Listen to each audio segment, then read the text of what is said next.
Crossover. Oh, killer crossover. Just crossover. It just crossed him over nastily. Another victim to the crossovers. Cross him up and sit him down. All right, crossover powered by Everlevel Concrete Repair in Omaha. Everlevelconcrete.com. Everlevel. Everlevel. All right. Connor, John, and Josh. Look at this. Look at us. Look at us. Who would have thunk? Who would have thought? Not me. So songs about Wisconsin. Ooh. Songs about Wisconsin. Okay. An offhanded remark that I made as Connor walked in the studio. There aren't any good songs about Wisconsin. There's a No. website that is saying the wreck of the Edmund Fitzgerald. Not something I'd want to be known for. But is that what does that have to do with Wisconsin? It's Yeah. about a crash in a shipwreck It's about a shipwreck, yeah. in the Great Lakes. In the Great Lakes, from Superior, Wisconsin to a steel mill near Detroit, Michigan. Never made that it. doesn't have anything to do with The wreck of Wisconsin. the Edmund Are they claiming the wreck of the Edmund Fitzgerald. Fitzgerald as their song? It's the number one song about Wisconsin, It's not according to about Wisconsin. playlistcurator.org. Stop it. I think Jump Around's more about Wisconsin. No, than it's not. Wreck of the Edmund Fitzgerald. Swing Town, Steve Miller, also from Wisconsin. Any of Steve Todd- Miller's from Wisconsin. Todd Rundgren. I don't want to work. Hanson did a wanna song in bang 1997 called "Man from Milwaukee." Yeah, that sounds horrible. Andy Kendi last week said Violent Femmes were from Wisconsin. So Okay. Oh. All right. We're not talking about bands from Yeah, Wisconsin. that's right. That's right. I'm trying to get us at least in That the right can't- frame of mind. Yeah, that can't count. Because as far as wreck of the Edmund Fitzgerald, I'm more of a sundown guy myself if we're going to discuss Gordon Lightfoot. You better take care. Yeah, people are too obsessed with Jump Around still. Bon Iver had a song called "Wisconsin." Literally about Wisconsin, so I guess that's your winner. I like to imagine that his name is Boney. Hmm. Boney Vare. Bon Iver. Bon Iver. That's definitely how I said it at first Yep. when I was Everybody did. uncultured. Now I'm cultured. My Cousin in Milwaukee by Ella Fitzgerald. On Wisconsin. By the That's Wisconsin just- band. That's just their school fight song. Mhm. Okay, cool. I don't think I'm wrong. The well there aren't is any dry. good songs about Wisconsin. Alice Cooper once played Milwaukee. Milwaukee. Two guys had backstage passes. It's a whole story. I'll tell you off air. Milwaukee. Yeah. Can you believe it? It's Wisconsin week. It is. Here we are. 10 games in a row. 10 games in a row, guys. I'm like, for my own mental health, Wisconsin can't run any jet sweeps. They give you flashbacks. Oh, I'll be hiding under the coffee table if Wisconsin starts running jet sweeps. No Melvin Gordon for the coin toss. This is like a new, but the last couple years have been like a new era of like back in that time. Yeah, there was a whole bunch of blowouts and just like pain, and you know the Big Ten championship game in 2012, the Melvin Gordon game in 2014. But now over the last 10 years, it's been like tantalizingly close. I felt like at almost each of these games, I felt like in them, Nebraska might actually win them, and they haven't won any of them. So this is a very different, part of this Wisconsin rivalry. It's not the 2011 game where Russell Wilson, went off and that whole thing. I was there 2 years ago freezing, and I thought they had it won, but then I remember it better than that. I remember I was so excited. I went to the game with a couple of my friends in 2016 when Nebraska was undefeated, and they were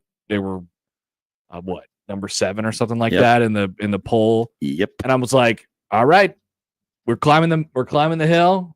Today's a day. We're back. This is it.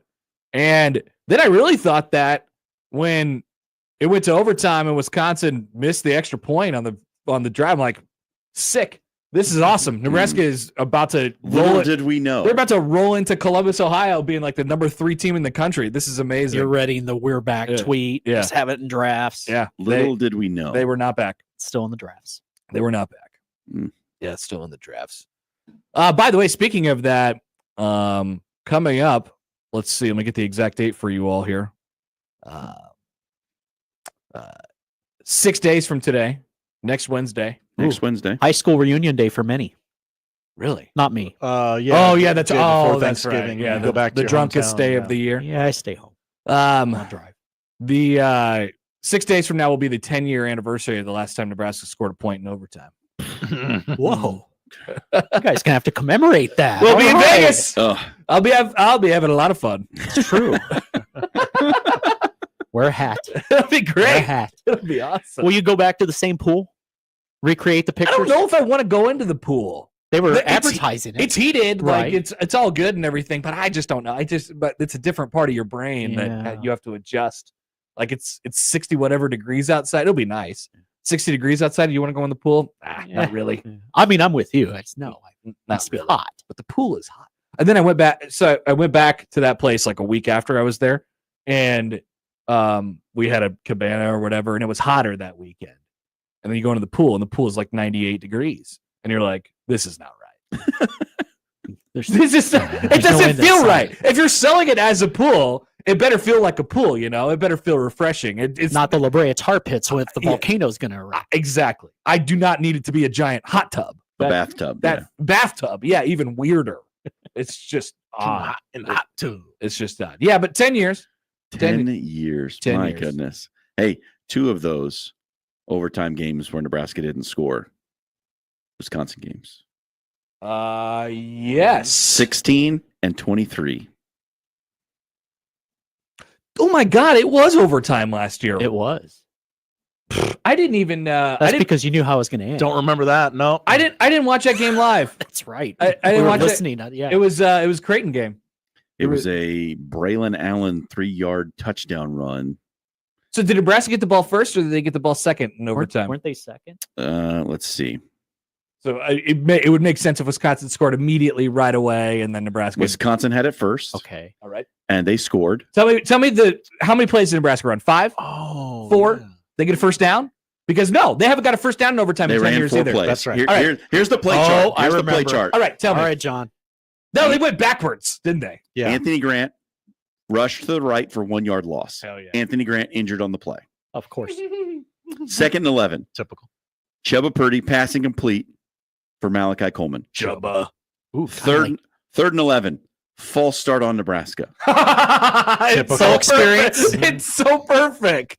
So now it's 3rd and 16. They're gonna have to throw a bomb and hope they get a pass Chubba Purdy interference. pass deep middle incomplete to Malachi Coleman. What? There was probably pass interference. 4th and Oh, 16. refs. Okay, cold. What do you think happened on 4th and 16? Blitz the crap out of him, and it was a disaster. Interception. Josh has it right. It was shotgun, Chubba Purdy, pass intercepted by Preston Zachman at the Wisconsin 4. Preston. At least they got it close to the goal line. Mm-hmm. There's that. Then I remember the chaos that ensued here Yeah. that night. That's why I don't remember overtime. What happened because, here? I hosted Big Red Overreaction that There were day. connection issues, and you did a hell of a That's job. right. I was coming home for the Creighton game, and I'm like, Should we help him? Do I need to go to the office right now? I was driving back to Kansas City to our hotel from Lawrence, and we almost called just to. We got you. Well, we'll talk about the game. You're doing great. We didn't watch it, but we heard it was a hell of a contest. We were at a game. That's why we didn't watch it. I'm just here to support my dear friend Josh, Yeah. who's doing a great job right now. Appreciate look- all of you. Let me go to the highlights from this game last year. So there's the touchdown. All right, so 4th and 16. Nebraska's got the ball on the 31-yard line, obviously. Chubba Fullback throws it light over the middle. He's got somebody. Is it Malachi or Jalen Lloyd? I think it's Lloyd. Yeah, he's got Lloyd, and it just sailed over his head right into the arms of the 2 safeties who were sitting there. That was actually, they had a receiver open. That's really good. So they called the good play. It just wasn't executed. I think Okay. I think that is a fair assessment of how that game ended. Yes, they nearly got to delay a game on that too. Jeez. Oh, Chubba. Remember Chubba? That's like the 10-second runoff that ends the game. Yeah, This is it's, from Nevada Sportsnet. All right, what's going on over there? Headline, now healthy, Nevada's backup quarterback Chubba Purdy becoming Wolfpack offense's Swiss Army knife. Hell yeah, he can Oh, do anything. yep. Remember when he was running around against Wisconsin Yep. last year? Nevada 3-8, 12th in the Mountain West. Shout out Matt Lubick. There's still a chance, though. There's still a chance. They're coming back. Chubba's real name, I believe, is Preston. Oh, They just call, and they're all like, "Hey, Chubba, why do they call you Chubba?" And he's like, "Because I was a Chubba. I was a little Chubba You baby." should have said his name was Chubb. He said- Actually, that's was his real name was Chubb. Somebody wrote that. I think it was Evan Bland who wrote the story. He's like, "Why do they call him Chubba?" And Chubba was like, "Well, I was a big fat baby." All right. He said he weighed like 20 pounds. Well, I assumed, but I didn't want to say anything. Oh my God! R.I.P. Oh. Wolfpack have lost 5 of 6. Oh. Yikes. They do have a win over Oregon State. Didn't they? though. Didn't Many they kind do. of compete with Boise a little bit? 28-21 loss last week. Yeah. That was a good game. What? I flipped through. Do you guys like to keep track of old Nebraska quarterbacks after they leave? I do. Is that a thing? Yeah, do. well, yeah, of course. I love doing that It's a stuff. sponsored segment. Like 3 times a year, I'll just kind of get down a rabbit hole and Google, like, okay, how's everybody doing? Anybody really ripping it? You No. mean like the active players? Yeah, I like to sometimes look at the guys who are retired from football. Yeah. What are they doing? Let's check out their LinkedIn's. Did they go pro? in Also something other sponsored than by sports? LinkedIn. Yeah. Like what's Patrick O'Brien doing right now? Where's he POB. coaching? Yeah. Let's see. Patrick O'Brien football.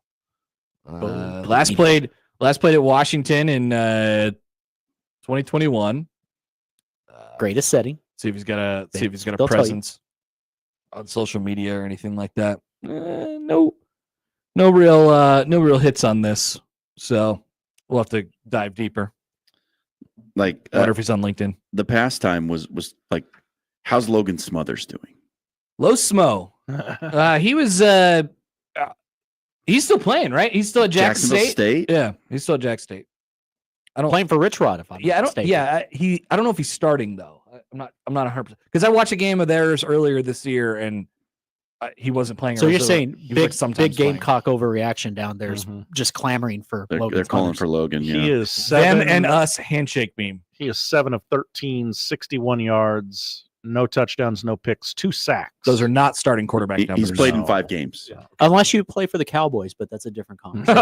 And I want to digress. Get It pretty out. much is. Yeah. He has 16 carries for 133 yards and a touchdown. Ooh, All right. that's pretty good. Oh, maybe he's getting some reps at. Maybe he's their Swiss Army knife. Yeah, he's Yeah. their What's up with Nebraska people leaving and then Mhm. becoming other people's Swiss Army knife? 4th leading rusher. Luke Uh, McCaffrey. Is it because they're not great passers? Yes. That's one theory. Yes. Yeah. Yes. Usually what starts. Chubba was the opposite. Like those two, Luke McCaffrey and Logan Smothers. I was like, oh, those guys are runners, and then let's hope that the passing game thing works. That's not a good way to develop a quarterback, by the way. Maybe he'll learn. to Chubba pass. was at least like, oh, he's a quarterback. He's got the passing thing. Whoa, he Wait a can minute, run. he can run. Yeah. Yeah. So I think that surprised Wisconsin. a little bit Gamecocks last have year. won 7 in a row after starting 0-3. All right, Mm. JSU, let's go. Rich Rod not getting fired this time. Not yet. Yeah. The Nebraska Auburn be open. soon. quarterback recruiting was like, hey, there's a guy who's really fast. Can he pass? Well, he has arms. 2 of them, in fact. The answer is no. The answer has been no quite frequently. He does not. He does not. All right. So Nebraska's last. Let's see. 1, 2, 3, 4, 5, 6, 7, 8. So they've lost 9 overtime games in a row now, or is it 10? No, Stick that in the they've media lost notes. 8 overtime games in a row over 10 seasons. It's almost one a year, dating back to, and they haven't got a first down in any of these games. Miami in 2015, Wisconsin in 2016, Northwestern in 2017, Northwestern in 2018, Colorado in 2019, Michigan State in 2021, Wisconsin last year, and Illinois this year. Maybe the worst of them all. Illinois this year. So they need to go to overtime Saturday and win it just to exercise all the That would demons be in one great. shot. Wouldn't that be awesome? Remember earlier this season? That when I sounds like it could predicted be all in those Josh's things? hype video. Yeah. Josh, why don't you do that? Why don't you throw that in there? Well, I did it in a hype video. Oh, so you're gonna Already. Are you gonna run it back? Should I? I don't know. I just think You guys got 8 hours to do I it. actually kind of think they have a chance. Am I crazy? I think they got a chance. The Huskers? Yeah. Absolutely. I'm picking them to win. Mm. I picked them to win on After Hours last night. I really think they may win. I haven't made my official prediction yet, but after talking to Neil Smith, I dare not pick against them. You may remember You on wouldn't dare, yeah. No way. Big Red Overreaction, I said that Nebraska was not going to make a bowl game. That was my gut reaction after that game, Oh no, disaster. the loss to USC. I have since changed my thinking. You've sobered. I've taken in some new evidence into my thinking. We'll go. I picked them to win 16-10 on After Hours last night. 16-10. Yep. Going for 2. Because if we know anything about Nebraska this season, the opposing team scores more than 10 points. Nebraska does not win. Damn. That Okay, is a that's good. fact. They get to So- 11, it's over. Let me ask you this. I've been asking many people this over the last 24 hours. Out of Nebraska's 10-game losing streak to Wisconsin, how many times do you think you have picked Nebraska to win prior to those games? I think early on I picked them a lot, and lately not. I would say it's probably in the neighborhood of 7 to 8 Yeah. out of 10. Most of them. I didn't pick last year, but 2 years ago, I thought it's going to be 35 below 0 or whatever it was that day. It's And- going to be a disgusting game. The win. And they've mostly been in all close games. Yeah. They've just lost them all. They can't win them. It was 7 points in overtime last year. The one before that was 1 1 point. Singular point. They were up 14-3 and lost 15-14. Pain. Yep. Lost by a touchdown the year before that. Lost by 16 the year before that. Lost by 17 the year before that. Lost by 17 the year before that. Lost by 6 in overtime the year before that. Lost by 2 in regulation the year before that. And then you're back to the Melvin Gordon game where they were up 17-3 in that game. I most certainly picked Nebraska to win that day. Many people forget. Yep. And They Melvin beat them Gordon earlier had in the season. 108 yards. The 2015 game, and I talked about this a little bit this morning with Gary. That's the one that sticks in my memory and hurts the most. The Jano run. The Janovich run. The Jano run. That's the I like one. to think that won the game. I know. It's like saying Rocky. He beat Apollo Creed in the first Rocky. He did not. It would be an all-time great run if Nebraska had won that game. It'd be an all-time great Nebraska run. Fullback. Oh if they had yeah, won that game. yeah. I was in the stands that day with my former boss. He has great season tickets. He asked me to come to the game with him that day. Shout out former We were boss. there, jumping up and down as Janovich is rumbling his way into the end zone. Pun I was there. intended. And then they played "Let Me Clear My Throat" right after that, and the crowd went insane. I know. I was there. I was on the sideline. It was amazing. It was amazing. And then So much fun. Wisconsin just slowly marched it down the field and scored with 3 seconds left to win the game. Oh, they kicked field goal with their fat kicker, Fat kicker. Yes, I remember fat Rafael kicker. Gaglianoni. Gags. All fat kickers should be known as Randy Bullock, but that's a different. Fat Randy. But this game, what a better way to just clear out all the garbage of the last 7 years. Oh, like people are saying. For this game, you beat Wisconsin, you In get bowl overtime. eligible. This is the ultimate redemption arc right here. Hype speech, Josh. Put it in. Put it in. Just hear. I hear the Rudy music as John's Rise, saying this. I'm taking Rising notes. from the ashes. So 15-9, Phoenix. right, John? In overtime, He said 16-10. 16-10. He bumped it up a point on Okay. each side. Oh, still can do overtime then. All right, 10-10. 16-10. 10-10 going into OT, Nebraska winning 16-10 would be unreal. So yeah, what happens there? But a win. That Here's would what be happens. wild. Here's what happens. It's 10-10. It goes to overtime. Neither team scores on their first possession. And then on the second possession, you have to go for 2. Nebraska scores, fails the 2-point conversion, And then they get a stop. And they get a stop. Okay, that seems like the least likely possibility. I was thinking Nebraska gets That's the ultimate palate cleanser for the last 10 years. Bat it ball and Nash Hutmacher gets the ball, yeah. pulls it down, or tie. A good one. Or Nebraska runs the ball for a lot of yards or something like that. Or jet sweeps. Something. Yes. All right. Okay. Jalen Lloyd jet sweep. Now we're thinking. Jalen Or Lloyd. Ja'Cory Barney. I'm good either way. I can go either Whatever way. number Dana decides. Yeah. Just glad that record got broken the week after that. Hmm. Shout out to Samaje P. Ryan. Oh, I do remember. That was It's not the record. it's not the It's record. not the record. It was only the record for 6 days. That's Yeah, awesome. because I was covering that game. That was rough. Ugh, man. Samaje P. Ryan. What is there anybody bad else who has Timmy Chang had the passing record in the NCAA for a long time and Single game? never played in the NFL. No, career. Okay, career. I'm just thinking guys who set records and then never did anything in the NFL. Well, I'm David sure there's a Klingler? lot of that. Trevor Inslee, the wide receiver from Nevada, I think he holds the record for most receiving yards in a season. Did Troy Edwards do anything after the 2,000 yards receiving in Memorial He Stadium? played for the 49ers for a bit. Yeah. So Case Keenum is the career yards passing leader or total yards leader. He had an NFL career, so that doesn't count. Season total yards, Joe Burrow. He has an NFL career. His season is dead. We discussed that earlier. His season is most certainly dead. Let's see. Most rushing. Yeah. Why do they make this so difficult to consume? It's like benefits on this website. Most rushing yards career. Ron Dane. What was Ron Dane like in the NFL? Thunder and Lightning for a couple of years. Career. Giants, right? Giants, yeah. NFC champions in 2000 with Tiki Barber.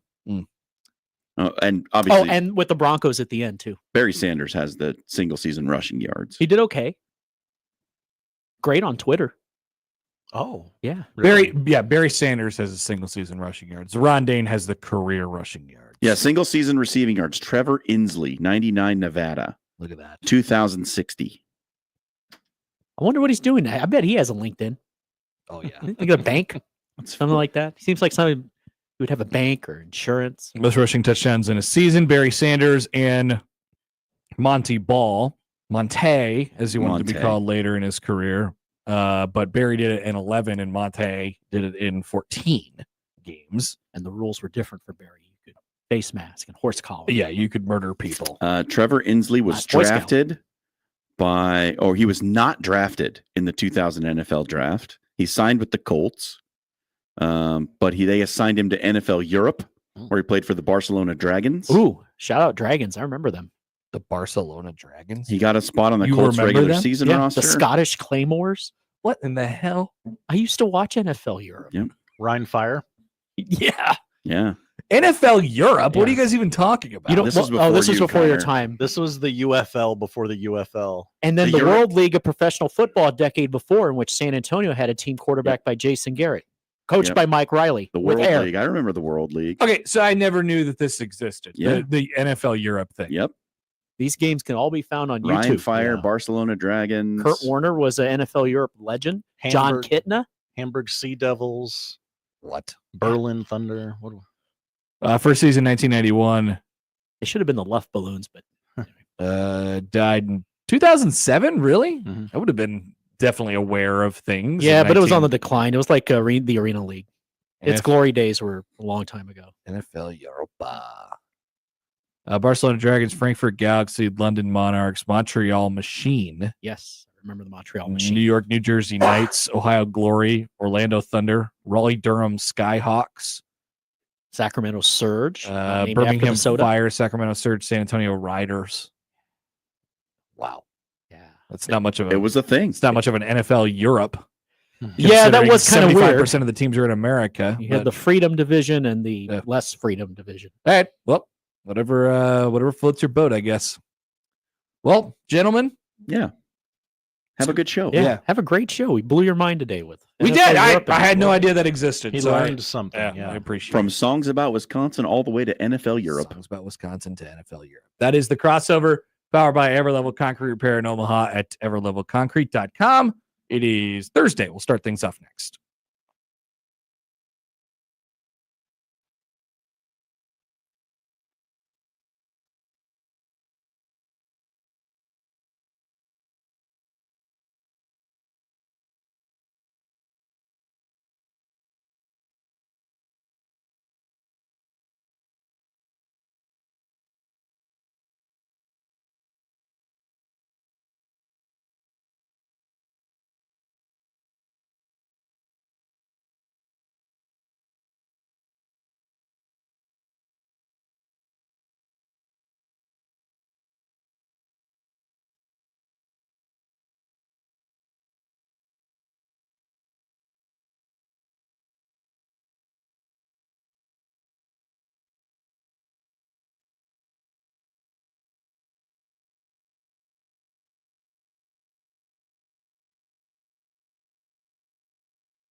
It's the Connor Happer Show.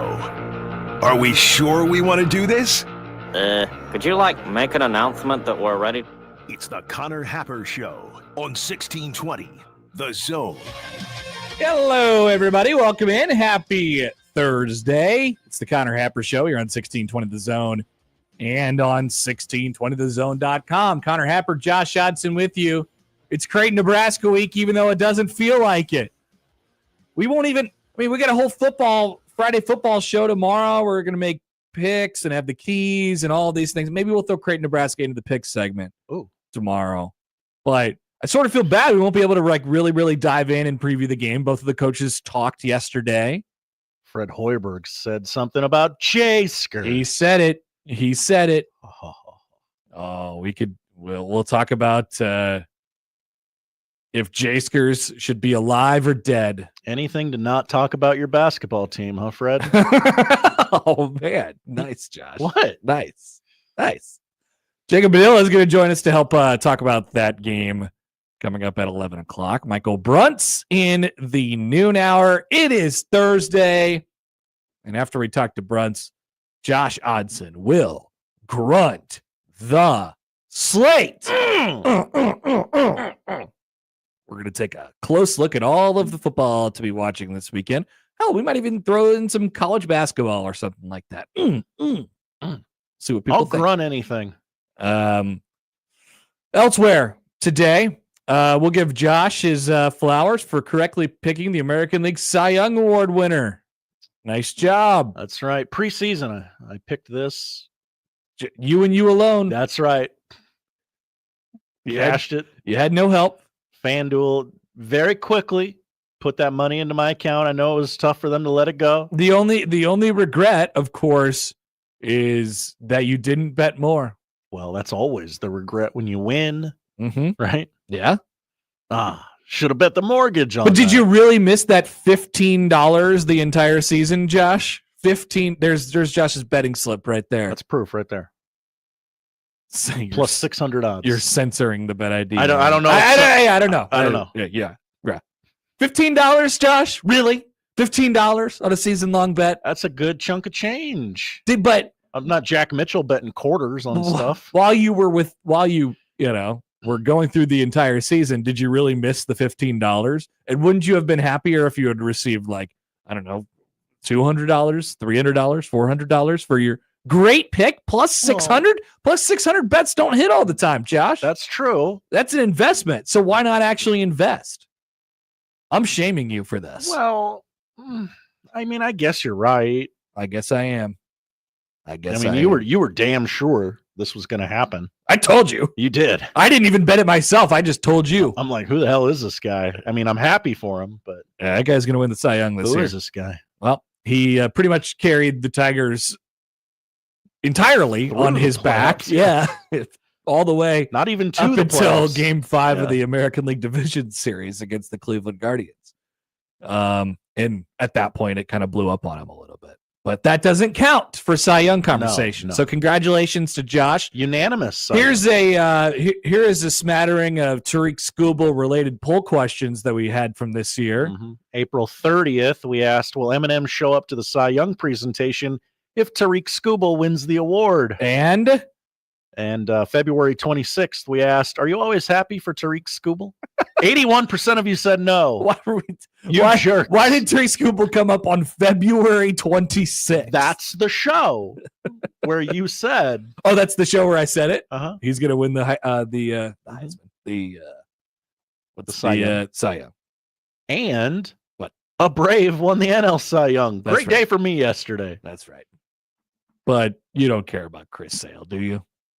I care that Deadspin used the headline "Braves acquire a washed-up pitcher." That's what my headline would have been if I would have written for Deadspin. To be honest with you, how could you not write that headline? Braves acquire trash can. Yeah. From the who was he playing for last year? Boston. That would be my guess. Was it still Boston? That'd be my He was in guess. Boston for a couple years, and then he was never pitching. And I was like, this guy is never going to pitch again. And then all of a sudden, he goes to the Braves and wins the Cy Young. Not just as like a good pitcher, wins the Cy Young. Yeah. His first Cy Young. Yes, he was with the Red Sox from 17 to 23.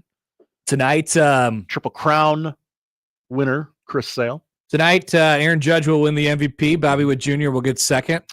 I Juan got Soto a- will get third. I got a ticket in for Mookie Betts to win the MVP. What's it looking like? Not great. First 6 weeks. You probably of the got season, Shohei though? Ohtani in there. Yeah. First 6 weeks of the season, though. See, my theory was, Mookie's going to win the MVP because of the narrative that, he really gave himself up for the team and switched positions. Interesting. And for the first 6 weeks, I was right. And then he got injured. It'll go Ohtani, Mhm. Lindor. Bryce Harper. Who's the third finalist? Great question. It's not a Brave, so I don't care. Oh, it might be a Brave. Is it not Marcell Ozuna? I have no opinions on if it is or isn't. Ketel Marte. Ketel Marte. That's okay. He'll be third. Lindor. You could make a great case for Lindor to win the MVP. You could make a great case for Bobby Wood Jr. to win the MVP. Unfortunately, they have two gargantuan gentlemen standing in front of them and in their way. Mm-hmm. And that would be Shohei and Arson Judge. So congrats to Josh.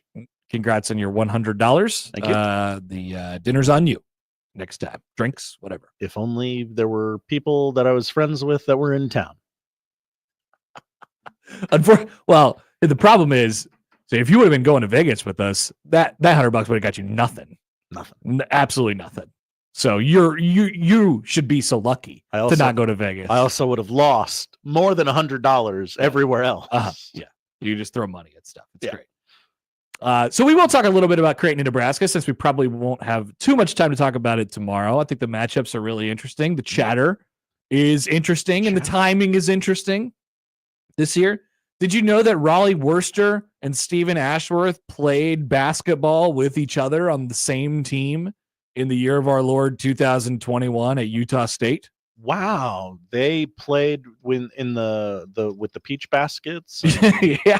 and James Naismith and all that. They Yeah. knew James Naismith. Yeah. Incredible. Yeah, they were somebody asked him yesterday at the Creighton media thing if they were roommates. He was like, "No, we weren't roommates." And then Mac made a comment about so Worcester is listed on the Nebraska website as 6'5".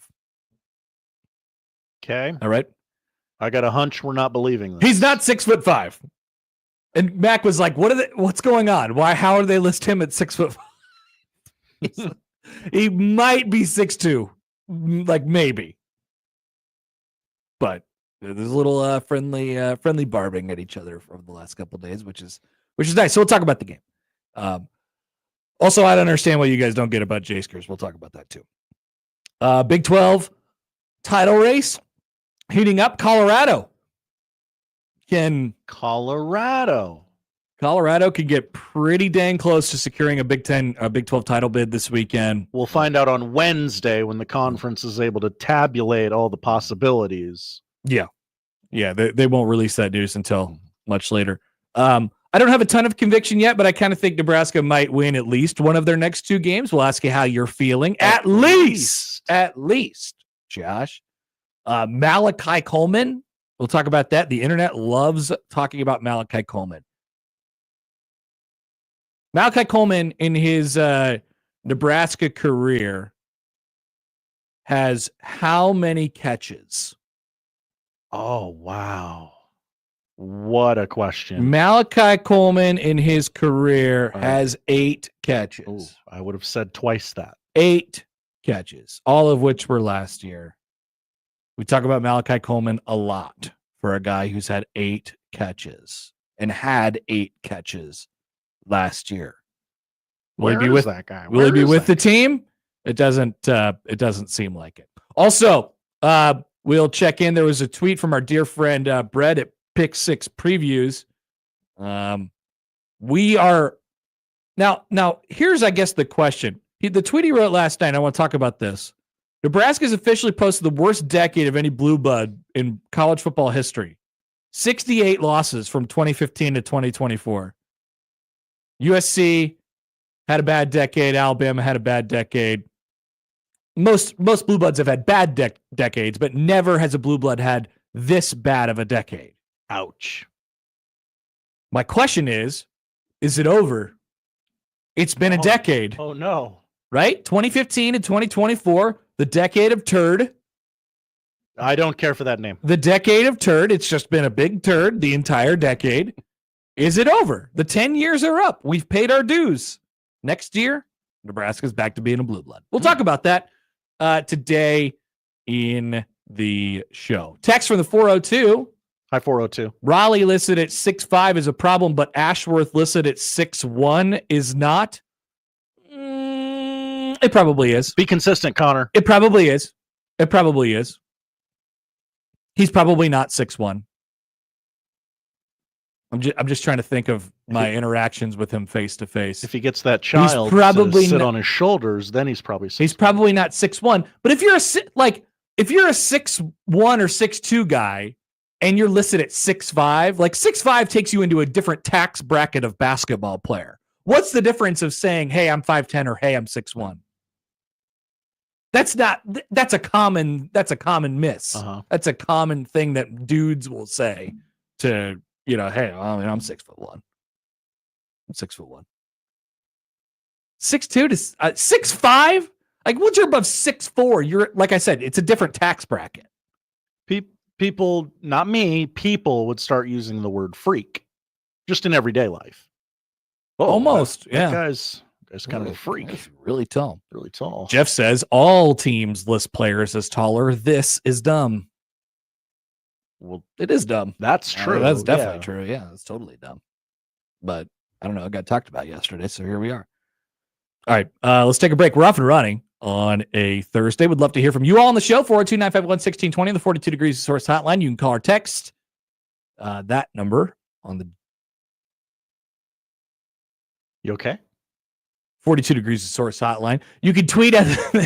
I forgot where I was and what I was doing for a second. Tweet at the J-Tech Construction Zone Twitter feed at Happer Show at Connor Happer. You can email Connor or Josh Show at 1620thezone.com with the Equitable Bank Zone inbox, where they take banking personally and they answer the phone on the first ring. When Doug calls here, we answer the phone on the first ring also, right, Josh? That's right. Exactly. We better. And good morning to the YouTube streamers today. What's up, brother? YouTube 1620 The Zone TV or zonetv.live. We're off and running. Back after this on 1620 The Zone.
Welcome back. Connor Happer, Josh Johnson with you on the Connor Happer Show on 1620 The Zone and on 1620thezone.com. A lot of conversation going on in the chat right now. Oh, yeah.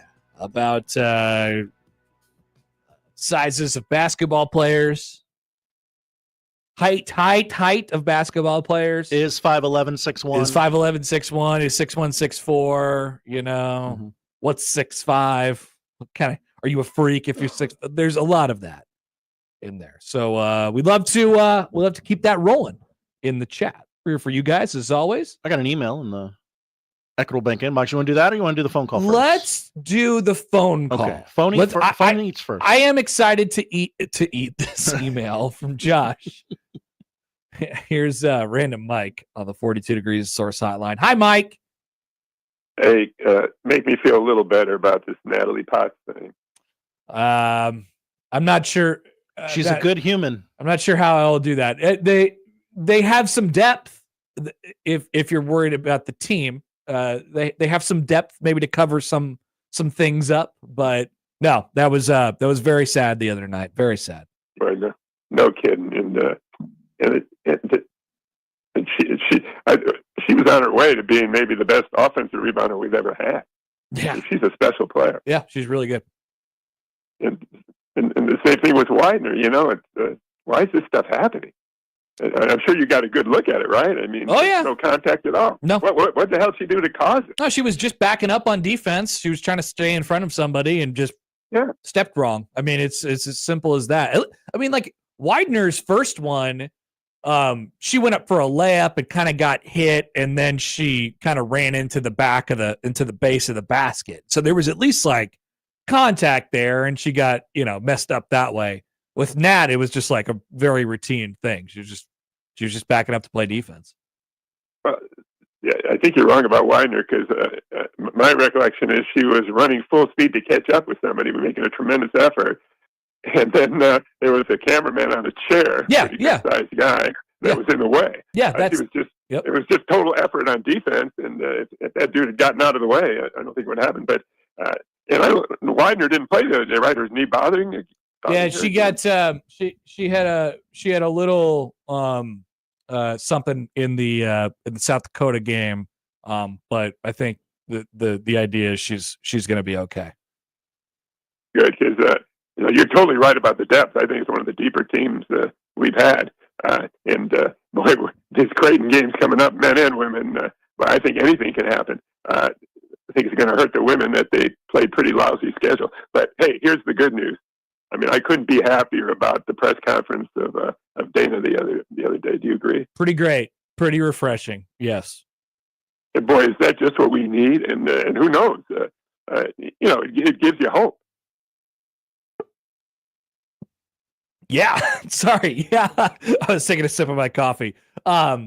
I mean, it does. I don't want to go too overboard with it, but I do think it's a nice refresher for these guys at this point in the year. Yeah, and we'll see what happens, but it's really open-ended, and I just think it raises a level of intensity and maybe discomfort, if you will, for all the coaches and the players that, hey, let's step it up. We're much better than this, and who's going to be this unknown quantity that he really likes? I think it's probably going to be Quinn Clark. Do you remember his dad? I mean, his dad was a fantastic running back. I mean, the guy that got absolutely everything out of it. I don't remember him playing, but I obviously know the background now. Yeah. There was a game with Barry Sanders where they both put on a show. I mean, I think they were both over 200 yards. It was fantastic. But yeah, I'm really optimistic about. Here's my prediction: we're going to win. I predicted 8-4. I'm going to say 8-5. I think we're going to win the next two games in the bowl game. Why are you so optimistic, Mike? You like the Dana vibe right now? Yeah, I really do. And look, if we get the good Dylan, which is possible, right? Yes, I think he's beginning to be rehabilitated in that way. Yeah. Do you see Dana staying another year? Yeah, I think that's the most likely outcome for Dana next year. That he's the offensive coordinator at Nebraska. But I think there's plenty of. There will be more opportunities, but this is probably the most likely place he is. one last thing, Connor. I really enjoyed the call by Greg from Myrtle Beach. Was that his name? Indeed, Greg in Myrtle Beach. But that was before Dana was hired, right? Or before we knew what Dana was going to do. I think he's called a couple times. He called. He definitely called this week, which is of course after he got hired. But I agree with Josh Rackett. I mean, that was a great call. Yep. All right. See you, Mike. Take care. Rack him. Rack Random Mike. Sometimes I don't know when Random Mike is gonna stop and wait for me to respond. So I gotta get my Candyland cup here from Scooters. Cadence was off a little on my that bad. call. My bad. Mike was dialed in today. Oh yeah. Random Mike's. Jesse writes in. So we're hearing Random Mike's random opinions. Now I want to hear Kool-Aid Steve's take on Dana and the rest of the season. People have different opinions. I feel close to how Random Mike feels. Like I can't tell you with any sort of certainty Nebraska's going to win each of these games and then a bowl game, but I don't know. I like where they're positioned going into this week. I've definitely said that before for a Wisconsin game. All right, Josh, before we take a break here and get to Padilla, how about an email from your inbox, which I did not receive? No, the cowardice. Or just, hey, I know producers get the job done. Could be that as well. From the Equitable Bank inbox, Matt sends us one. Hey, Matt. Can either of you guys explain why, when I started the stream on your site, I got an ad while you guys were live on the air? I understand your station needs to make money, but when you're talking live on air, I'd expect not to get an ad. Not really feeling the love. Well, Matt, we love you. You could be assured of that. We love you. Josh, can you confirm? Nothing but love from Matt. He's not feeling the love. I want you to feel the love. Expressly feel it.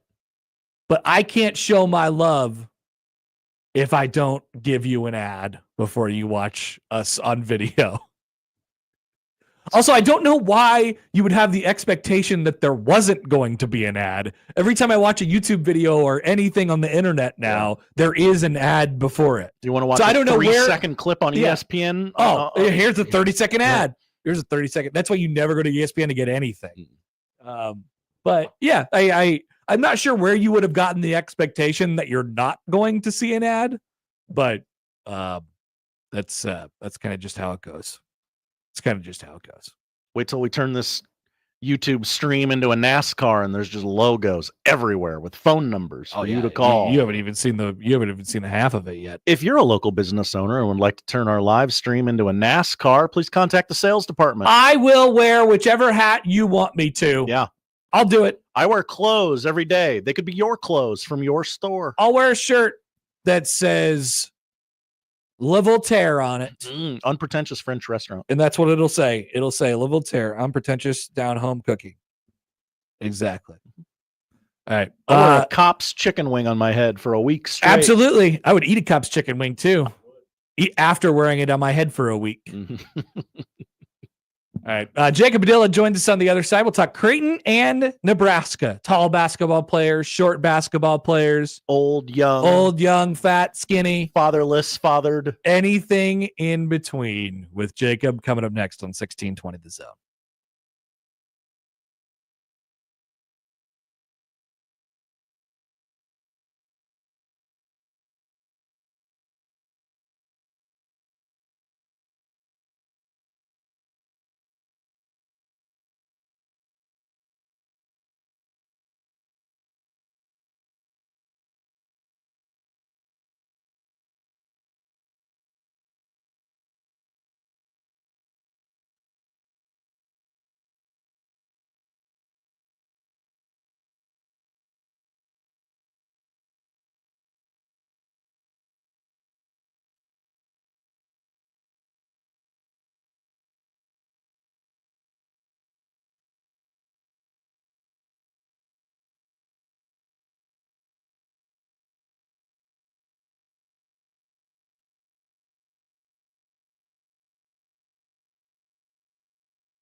only cure for our basketball Jones. Hail Varsities, Jacob Padilla on the Connor Happer Show on 1620 The Zone. Baby. Oh, it's the most wonderful time of the year, and so it begins. The Shriners Children's College Classic from Charleston, Miami, and Drake is about to get underway. That's right. It's the time of the year where basketball's on all the time. Wow. It's almost feast week, which almost means it's Padilla time. As Jacob Padilla joins us now on the 42 Degrees of Source hotline. Good morning, Jacob. Good morning, Connor. It's time. Basketball's on all the time. Or do you have the Miami Drake game up as you're talking to us right now? I have not pulled that up, but maybe I'll do so here. Be more committed. That's all that I ask. Yeah, I was actually going to head into the office right after I got done here, so I didn't have the TV on. Okay, all right. I guess that's fair. All right. So you've heard both of the coaches speak yesterday. Fred Hoiberg, Greg McDermott, each of them throw in their little like half barbs because they're asked about the rivalry and all of these things. So we don't have to talk about that part. Let's talk about the basketball. What is the most interesting matchup in this game between Nebraska and Creighton? Interesting. That's a good word. I think there's a lot of them, to be honest. That's the thing. Like, because both teams have some versatility, and Nebraska's got a few different ways they can try to do things. Like what they do at the 5 and how they choose to combat Kalkbrenner. Like how much do they have me out there and try to guard him straight up versus how much do they go with Morgan and or Berke at the 5 and try to hope that one of them can make some perimeter shots and attack Creighton's defense that way. But I think just kind of the fun storyline, I guess, going in, I think is Stephen Ashworth and Raleigh Worcester. Totally. Because and how tall they are or aren't.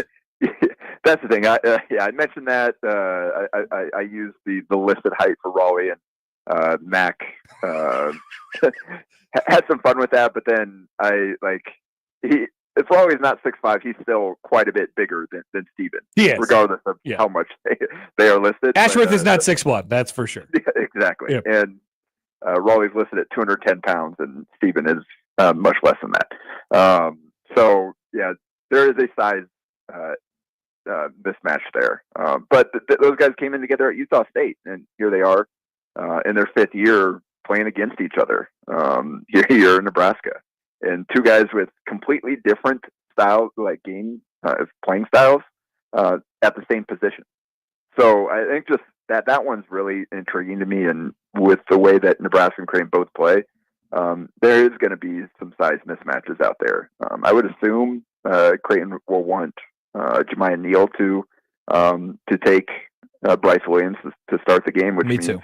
You're going to have Pop and Steven on Raleigh and Juwan Gary most likely, which both those guys are going to have a significant size advantage there. So I think that'll be a fun one, just kind of Raleigh and Steven going at it as former teammates, and again, point guards that approach the game very differently. How does Nebraska deal with Kalkbrenner, other than the obvious? They throw, a bunch of different stuff and doubles at him. Like, I guess maybe the question is, how does Creighton avoid, the swarm that they know that Nebraska is going to throw at Ryan Kalkbrenner? Yeah, I mean, 2 years ago when they won in Omaha, obviously Ryan was sick in that game, so that people forget that, Jacob. People forget. Well, I think certainly some Nebraska fans choose to ignore more so than forget. But anyway, their game plan in that was do not let Ryan Kalkbrenner beat you.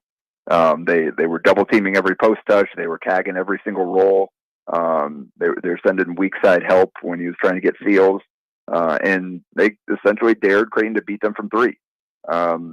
2 years ago, Creighton could not make a shot for whatever reason. They got some good looks against Nebraska's kind of fly around rotation defense and just couldn't make almost any of them. Last year, they made a bunch of threes. They took about the same number of threes, and they made a lot more of them. And that's even with Baylor cooling off in the second half, where, man, that could have been an absolutely monster game there. That's 35. Like, he had a few rim outs there that were halfway down, popped out. What do you have in the first? What Baylor have in the first half? Like 25 or something like that? Yeah, something like that. 20, I think. Yeah. I forget. He hit like 6 threes or something first. It was crazy. He was blowing kisses to everybody he could find. So that's the thing. Like daring Creighton to beat you from 3 isn't a good strategy over the long haul, because ultimately I think they will. But in a one-off, if you feel like you can't match up otherwise and go head-to-head with them, then maybe you do introduce that 3-point variance and just hope that they're having an off day, and that you don't give up the easy ones that really get them into a rhythm and get them rolling. So I wouldn't be surprised, especially with the way that Creighton hasn't shot it great so far this year. They're under 33% on the season, and it seems like they've had a tough time getting multiple guys going, hitting shots at the same time. That was good to see Isaac Trout and Jackson McAndrew both knocking down threes in that Kansas City game. And speaking of like rim outs, like Isaac probably could have had 5 or 6 of them, with a few of those that also went halfway down and popped out. Made 3 as it is. So like, if you got those two shooting well at the same time with Kalkbrenner inside, that's going to make Creighton really tough to guard. But I think, to answer your question, Mac highlighted, like, hey, it's going to be on Kalkbrenner to do his work early and to get steals, and for Creighton's perimeter players not to miss him. Like, he's not going to be open very long. Yep. When he gets his position, you got to get it to him, because if it's going to be like we're just going to dump it down and ask him to go to work, that's when the doubles are going to come aggressively. I would imagine that Creighton's really going to want to push pace here and get out in transition. And that's where it's going to be key on the defensive glass. With, like, I think Juwan Gary crashing the offensive glass is going to be a key to this game. If he's going to have a smaller guy on him, then that's probably an area where they're going to try to exploit. And if Isaac, Ashworth, whoever happens to be on him, if you can hold up, you can get a good box out there, and Jemiah Neal can fly in there and grab the board, or Kalkbrenner can slide over and secure it an outlet to start the transition game. Then they're going to have a chance to do everything they want to do. But that is definitely going to be a key, is securing the glass so they can get out in transition. We know how good Kalkbrenner is at running the floor. So that's another easy way to get him touches and points without worrying about an aggressive double team coming. We've talked plenty about all of Creighton's options, especially at the 4. It's really been a talking point for the last couple of years. And so you have, Trout, Jason Green, Jackson McAndrew, and then you could throw in, we just say front court players. We could say Ryan Kalkbrenner as well. Nebraska with Berke and Morgan and Mia and even, Juwan Gary in there. I feel like there's a lot of versatility in that front court on both sides. Is it just about sort of finding which lineup works and stick and what's, because I feel like each team can kind of match personnel depending on who's in the game. But then, if one lineup gets going, there'll be a chess match during the game, I think, from a substitution standpoint from both coaches. Yeah, I mean, both teams have played a lot of guys early on, and both teams look like a lot of those guys could potentially help, even if not all of them have consistently performed. So, I think it is going to be kind of that chess match of, all right, who's playing well? What does this lineup look like for us? If you get into rhythm, how does the other counter that? Again, we know that Nebraska is probably, they have started with that big lineup. Like, I don't love it. Yeah, that's not a great matchup against Creighton. But it does, it creates some advantages for Nebraska that I was talking about, but it also, Creighton can turn around and try to take advantage of those the other way. And I just worry about the spacing and again, like with Bryce Williams, that's the guy that He's gone off to a great start. He's the guy that you want making plays. But if he's your best 3-point shooter in that starting lineup, he can't space a floor for himself, and he's not even shooting well at this point. So I think ultimately Nebraska probably needs to lean into playing a little bit more shooting. Maybe barricade more at the 5 and Juwan at the 4, and then get one of those shooters out on the perimeter there. But yeah, it hasn't really mattered who they played. The spacing hasn't been great. The shooting hasn't been great for anybody. But I will be curious to see, like, okay, how much does Nebraska lean into that versus trying some of the other lineups? Because I think we know how much attention the scouting report Creighton plays, and they're not going to guard those guys if they don't have to. If you don't put out the some guys that they worry about as shooters, they're probably not going to guard them, and that's going to make life difficult in the paint. So a couple non-X's and O's things. How big of a game is this for Nebraska, given their non-conference schedule? Yeah, I mean, it's huge. Like losing that St. Mary's game, that was your one other real chance at a resume win in the non-conference. And ultimately, like, because of the way it's set up, what Nebraska's season looks like is going to depend on how they do in the conference. They're going to have to win. I mean, they take care of business at home in the Big Ten like they did last year. They'll have a chance, which easier said than done. But again, they just did it. But if you want to win a tournament game, you need a good seed. It's hard to get in as a double-digit seed. Like, even if you make the tournament, to get that win, like you need better seeding. You need matchups to go your way. And without a marquee win on the resume, even if Nebraska makes a tournament, it's probably going to be as a lower seed, just based on the opportunities they don't have on their schedule to kind of rack up those wins, so those quad 1 wins. So yeah, it's huge. Like, if they can find a way to steal this one, then the non-conference is a success. You needed to win one of those two, St. Mary's and Creighton, and then just not take a bad loss elsewhere. Take care of all the bye games, win one of those two, and then you can feel good going into the Big Ten. Is Creighton ready for a big game? I almost feel like they've sort of been going through the motions a little bit in these first 4, and for good reason, except for when they were pushed by UTRGV, it got a little tight there. Nebraska's coming off of a game in a bigger, I mean, not attendance wise, but a bigger environment against a better team.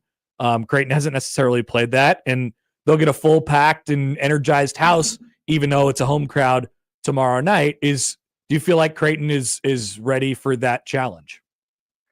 Yeah, and Mac even talked about that, I guess, after the Kansas City game, where it felt like they weren't quite ready for what they're going to face here with the schedule taking a big leap. And while they've taken care of business and they've looked pretty good at times, there's also been some things in each game where you didn't love how it looked. And there's definitely some areas to improve and work on, because it'll cost them once they get into these tougher matchups. And I do like the way this schedule lays out, though. They've got the bye games to start the season at home to kind of figure some things out and incorporate the new guys and try to figure out a rotation. And then you've got this one at home against Nebraska, step up, your first time major team, before they head out to Vegas. And we know how tough that tournament has potential to be. Yep. So I think this is the perfect time for a game like this. Nebraska did get the kind of St. Mary's neutral site, which basically a home game, tune up for this one. Right. So they do have maybe that side edge, but just in terms of who they face this season. But yeah, I think this is a game they needed in order to kind of ease into the rest of the non-conference schedule. All right, Jacob. Well, we'll let you go. Looking forward to all this. Oh, by the way, do you have a, I mean, the Creighton Nebraska women's game will be equally interesting for a variety of different reasons. tomorrow in the late afternoon. Do you have any thought on that game and what we might see? Yeah, it's just absolute bummer.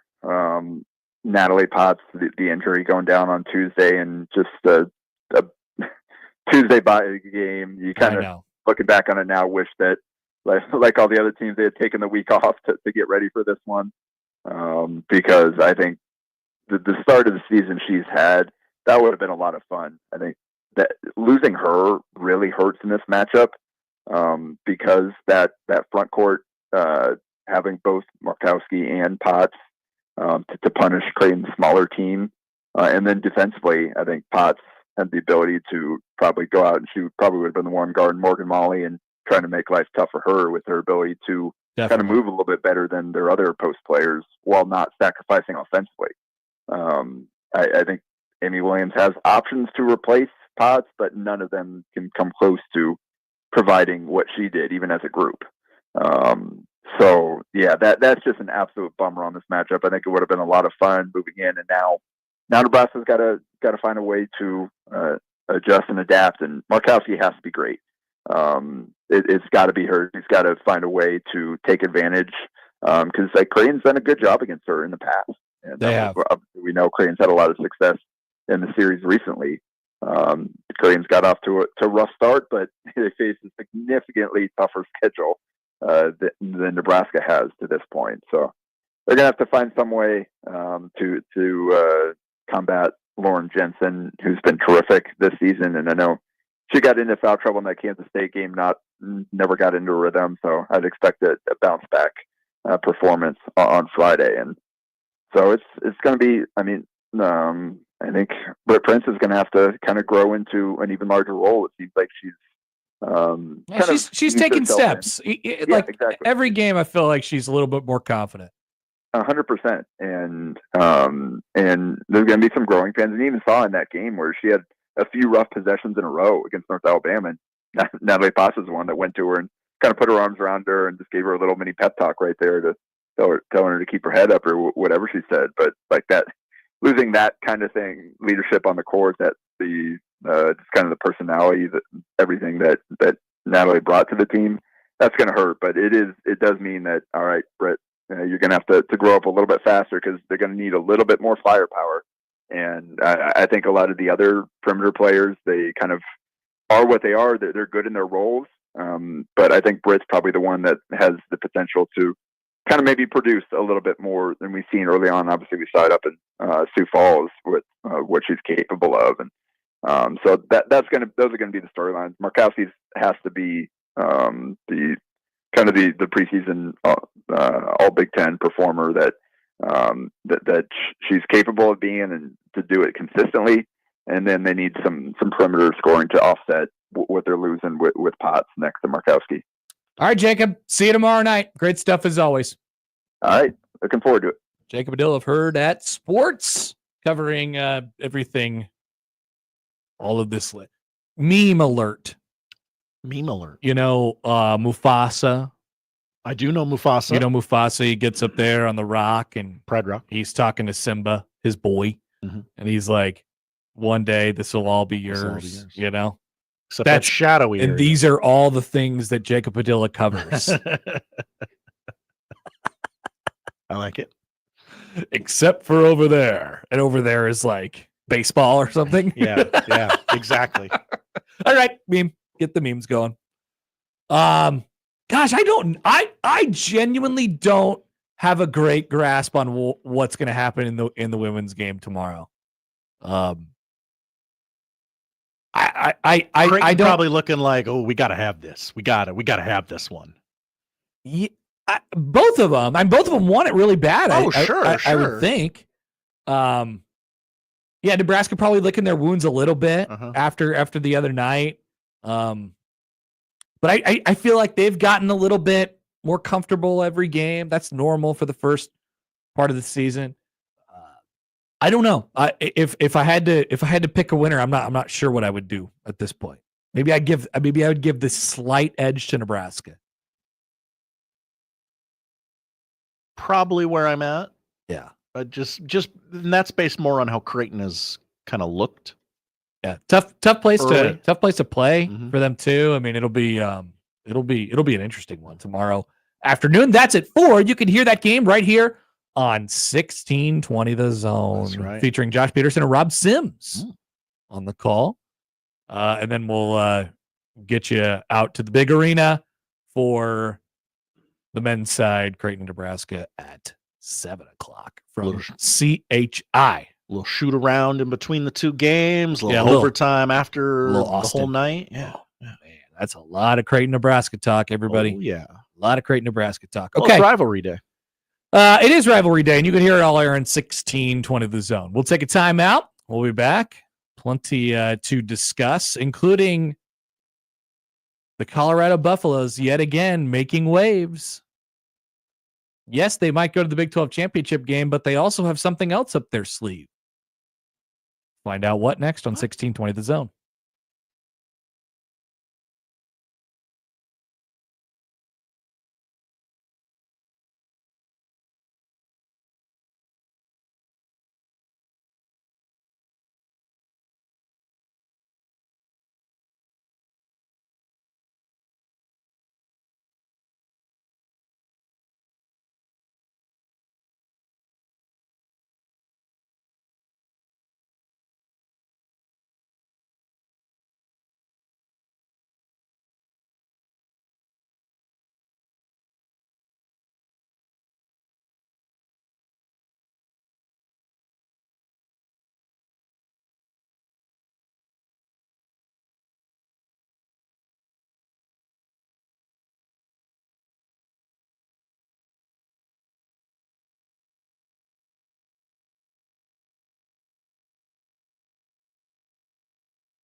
Let's get back to the Connor Happer Show on 1620 The Zone.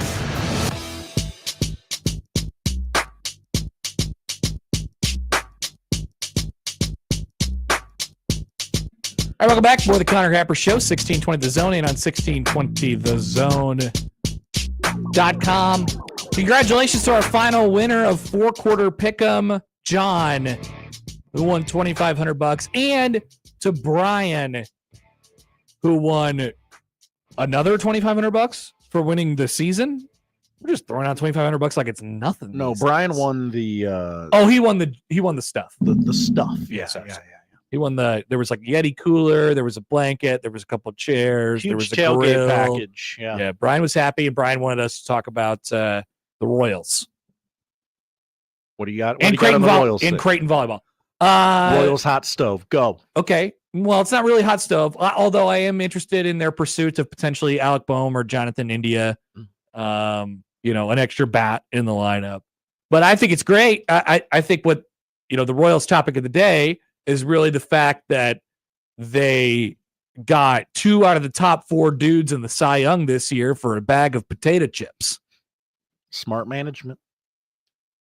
Seth Lugo on a pretty team-friendly deal, and Cole Reagans for Aroldis Chapman.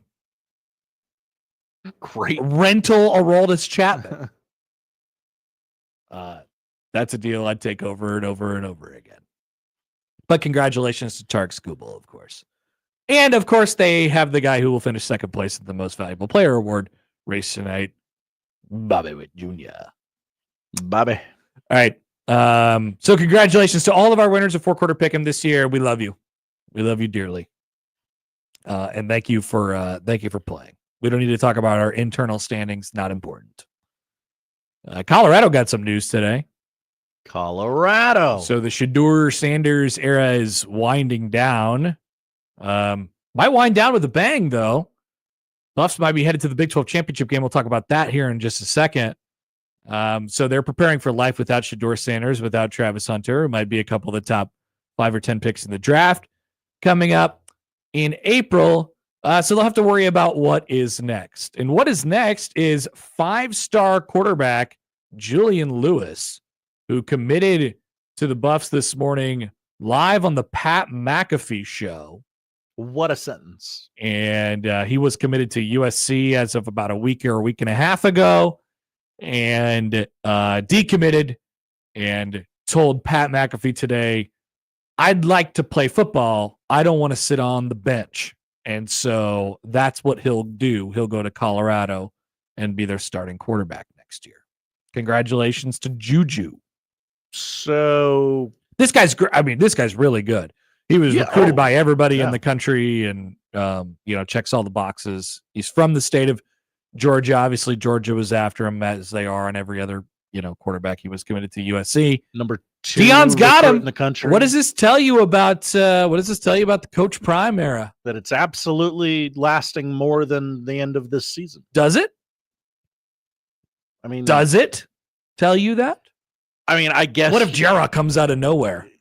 I guess Coach could lie to the kid and say, I will definitely be here next year. You should come here. But why do that? Baymont says, wonder who Lewis will commit to once the Cowboys hire Coach Prime. Why would he go to the Cowboys? Why would Coach Prime go to the Cowboys? Yeah. Because his son plays there. He has no control over anything in that organization. No. If Jura ain't around, sure, I would go coach the Cowboys.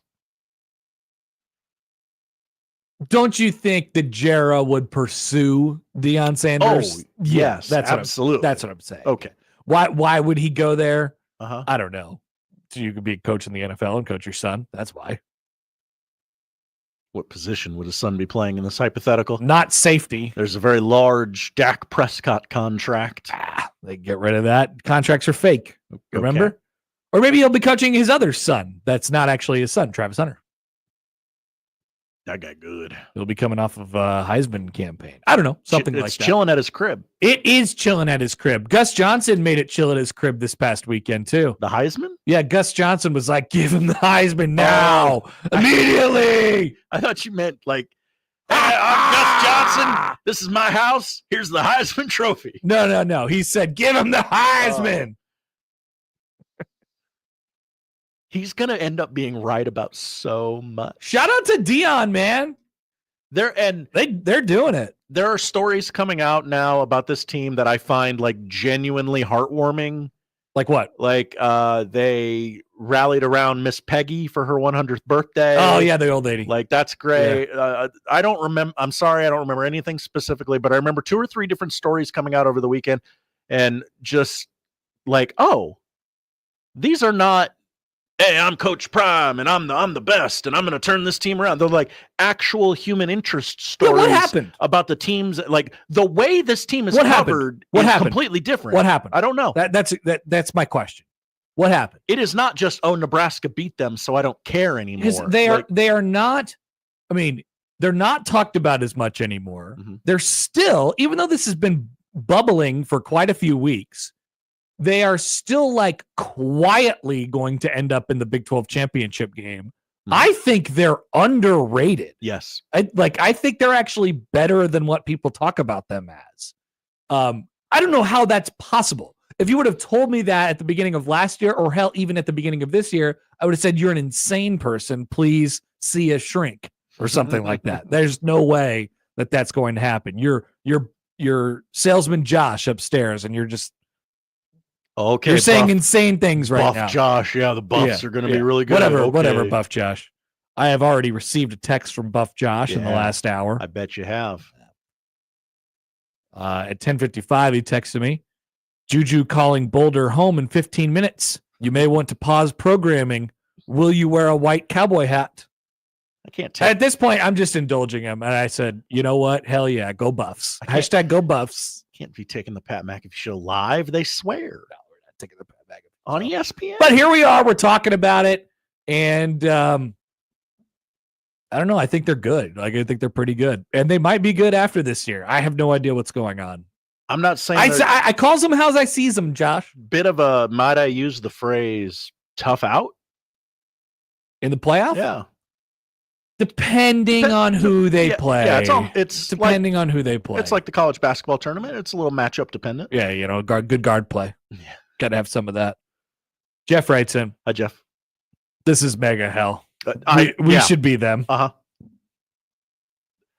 I don't know. I'm kind of enjoying the ride at this point. I don't think this is mega hell. Don't want to play them now. Glad I don't have to. I think you should. Yes. So if there's like a Nebraska angle to this, you should be thinking, oh, well, they're a lot better now. Yeah, obviously they're a lot better now than they were at the beginning of the season. Colorado is. And obviously Nebraska is a lot worse, but like my thought process on it, and people ask me like, hey, what would happen if they played each other right now? Well, and I would have to ask a question back to you, and I would say, what Nebraska are we getting? Is it the same circumstances? Is it the same night? Is it a night game? And is there all this hate that is built up? Is there an emotional, like, is Nebraska ready to jump on them like they were that night? Is Nebraska ready to be a buzzsaw? Ooh. Then I don't know. Nebraska win that game again. The problem is that we haven't seen that Nebraska since the first half of that night. That's what makes the season entirely frustrating. Because Nebraska can do that to a good team. They were a good team then. They're a good team now. Nebraska beat the hell out of a good team that night on September 7th. They smoked them. They're going to the playoff. They're going to win a power conference, right? It's not different. It's the same team. It's the same team. So where has it been? Where did it come from? Where did it go? Where did it come from, Cotton Eye Joe? I don't know, Josh. That is the worst part of this year. That is my mega hell. Inconsistency is my mega hell. Yeah, that's a tough place to be because it keeps you coming back for more, right? Like, but I saw them do that. They could do it. They could do it. At any moment, it could happen.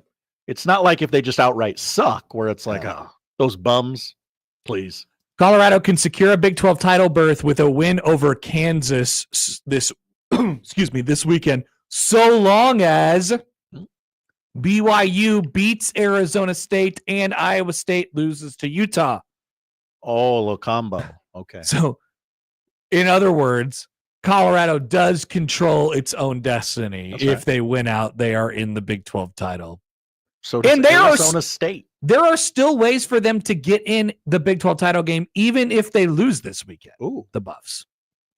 Although it becomes a little bit more difficult. We head to bball.nothing.net. Your source for college football tiebreakers. Tiebreaker scenarios. bball.net. All right. So currently we got BYU and Colorado at 6-1. Arizona State and Iowa State have 2 losses. And then there's a whole slew of 3-loss teams, none of which are actually eliminated from the conversation at this point. They would just need a bunch of help. A bunch of help. So Josh, just quickly here before we take a break. Okay. Let's just do this. And you could do this how you could do it your way. You could do it in the chaos manner, however you'd like to do it. But I'm gonna ask you to pick a winner in each of these remaining Big 12 games. Okay. And then I'll tell you who we'll get in the Big 12 championship game based on your potentially chaotic picks. All right. Arizona State, BYU. Arizona State. Houston, Baylor. Baylor. Kansas, Colorado. Colorado. Kansas State, Cincinnati. Kansas State. Oklahoma State, Texas Tech. Texas Tech, of course. TCU, Arizona. Arizona. Utah, Iowa State. Iowa State. West Virginia, UCF. UCF.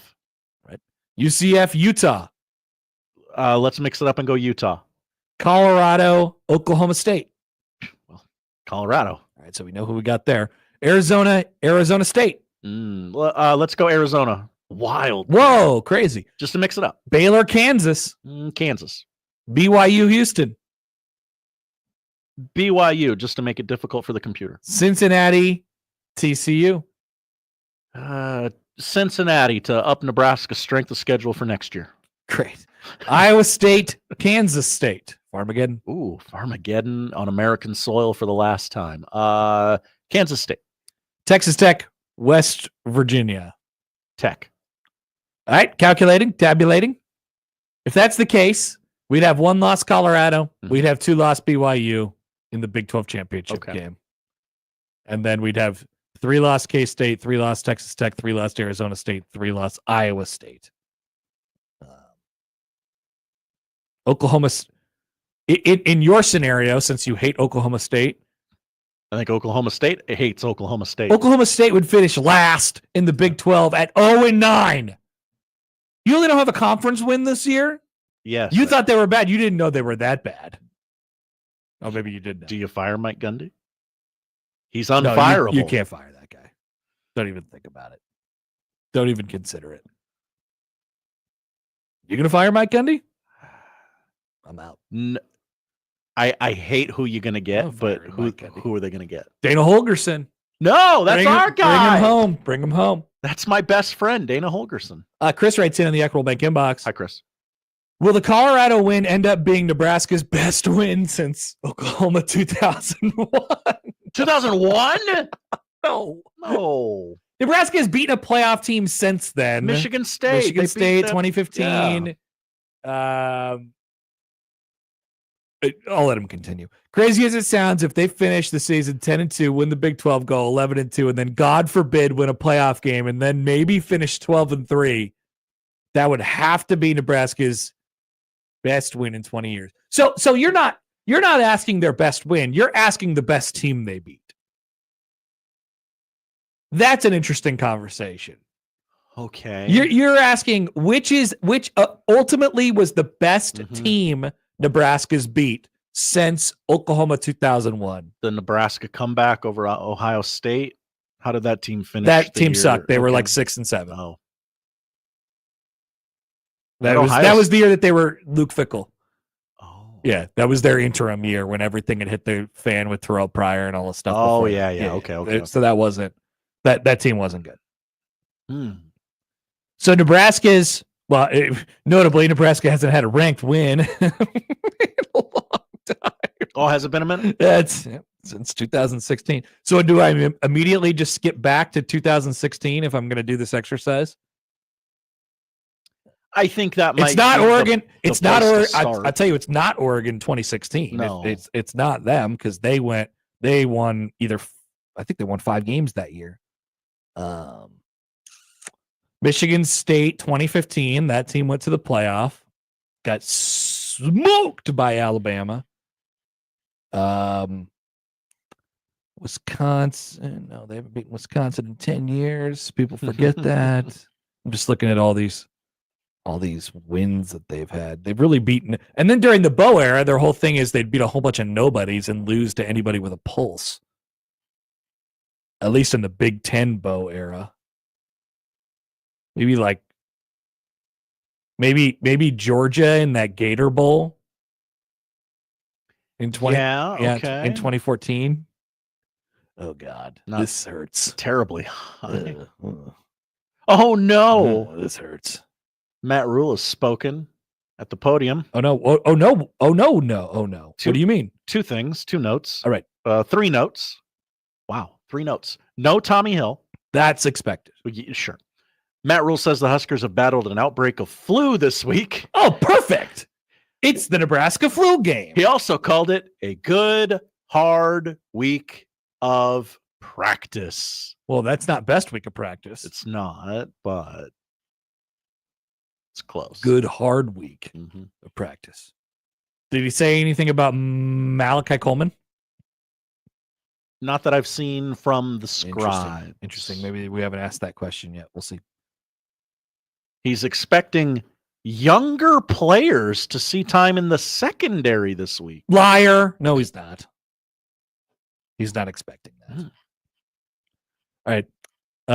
Let's take a break. We'll recap some of the things that Matt Rule had to say in the noon hour once we get it all. Also, shout out to our guy O-Trips, RDJ, who's hi O-Trips. Who's double screening. He's double screening Drake in Miami and then the Connor Happer show. One of those. We are doing the exact same thing, actually.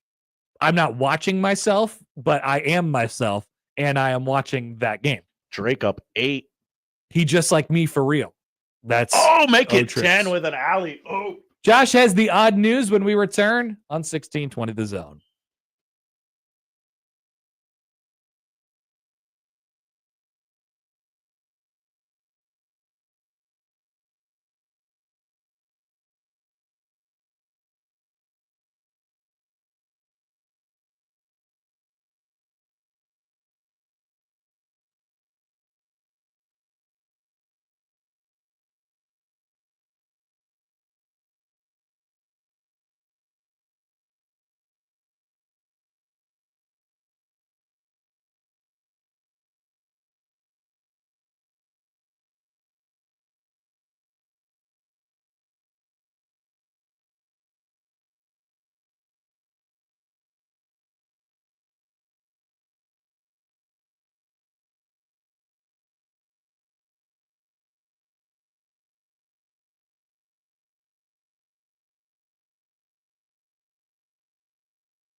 And now we've reached the point in the show where Josh Odson reads the peculiar, the bizarre, the comical, the odd news with Odd Son.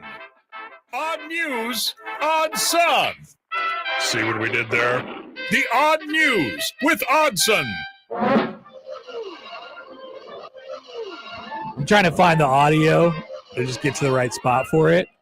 But apparently Matt Rule avoided a question about Malachi Coleman. There was a Malachi Coleman question coming at him, like that guy who threw the shoe at Obama that one time, or George Bush that one time. Yeah, so Bush that one time. Who throws a shoe? Malachi Coleman. You know, I don't know how it went, but apparently that's what happened. Interesting. All right, Josh, odd news. What do we got? We begin with, I want to end with the funniest one today. So I will start with something we constantly ask for more of in society. Transparency, less ads. Implosions. Oh. I do love implosions. Well, you need to go to Georgia for New Year's Eve, Connor, because they're going to implode a vacant 16-story hotel at midnight on New Year's Eve. Yes. Macon-Bibb County spent $4.5 million last year to buy this vacant hotel. I'm busy on New Year's Eve. Oh. I'll be at the Creighton. No. Yes. Yeah. Creighton game. Crap. Macon Mayor Lester Miller says, quote, "We acquired this property to blow it up. The hotel was opened in 1970. Its guest included Elvis, but it was never a financial success." What? It was never a financial success. Elvis stayed there? Elvis stayed at this hotel. But it was never a financial success. Never. Aren't those two things mutually exclusive? I don't know. Can you have a successful hotel if Elvis stayed there? Doesn't that make it successful? It doesn't do anything. That's what I'm saying. Like, it's very possible to have an unsuccessful hotel even if Elvis stayed there, right? Fat Tom Hanks is running around the lobby with that bad accent. You can't say that even though Elvis stayed there, it was a success. It was an unsuccessful hotel. Those two aren't related. Yeah. Is this early Elvis? Is it late fat Elvis? It doesn't matter what kind of Elvis. Even if it's dead Elvis. That'd be a story. Yeah, I guess that would change things a little bit. Last operated as a Ramada Plaza and closed in 2017. Yeah. I do love blowing stuff up. That's right. No doubt about it. No doubt about it. A couple days ago, it was the anniversary of the time they blew up the old dome in Detroit. Oh, yeah. And, or no, it was the Atlanta. It was the one in Atlanta. And the friggin' bus came by and sat in front of the camera the entire shot. Like, only as the bombs went off in the building and when it collapsed. And then the bus moved. And then there was no building there anymore. Incredible video. One of the best. Truck spill of the week. Yes. We go to Arizona. An overturned truck on an Arizona highway committed a massive party foul when it overturned and spilled thousands of White Claw cans. Damn, I'm getting real close to nailing you one. are. Yeah. The 16-wheel dumpster-style truck overturned on the 303 loop Tuesday morning. The truck rolled onto the driver's side, and its load of empty hard seltzer cans spilled out across traffic. Where'd you say this is again? Arizona. All right. 303 loop. Arizona. Rural Metro Fire shared photos showing thousands of empty cans littering the freeway.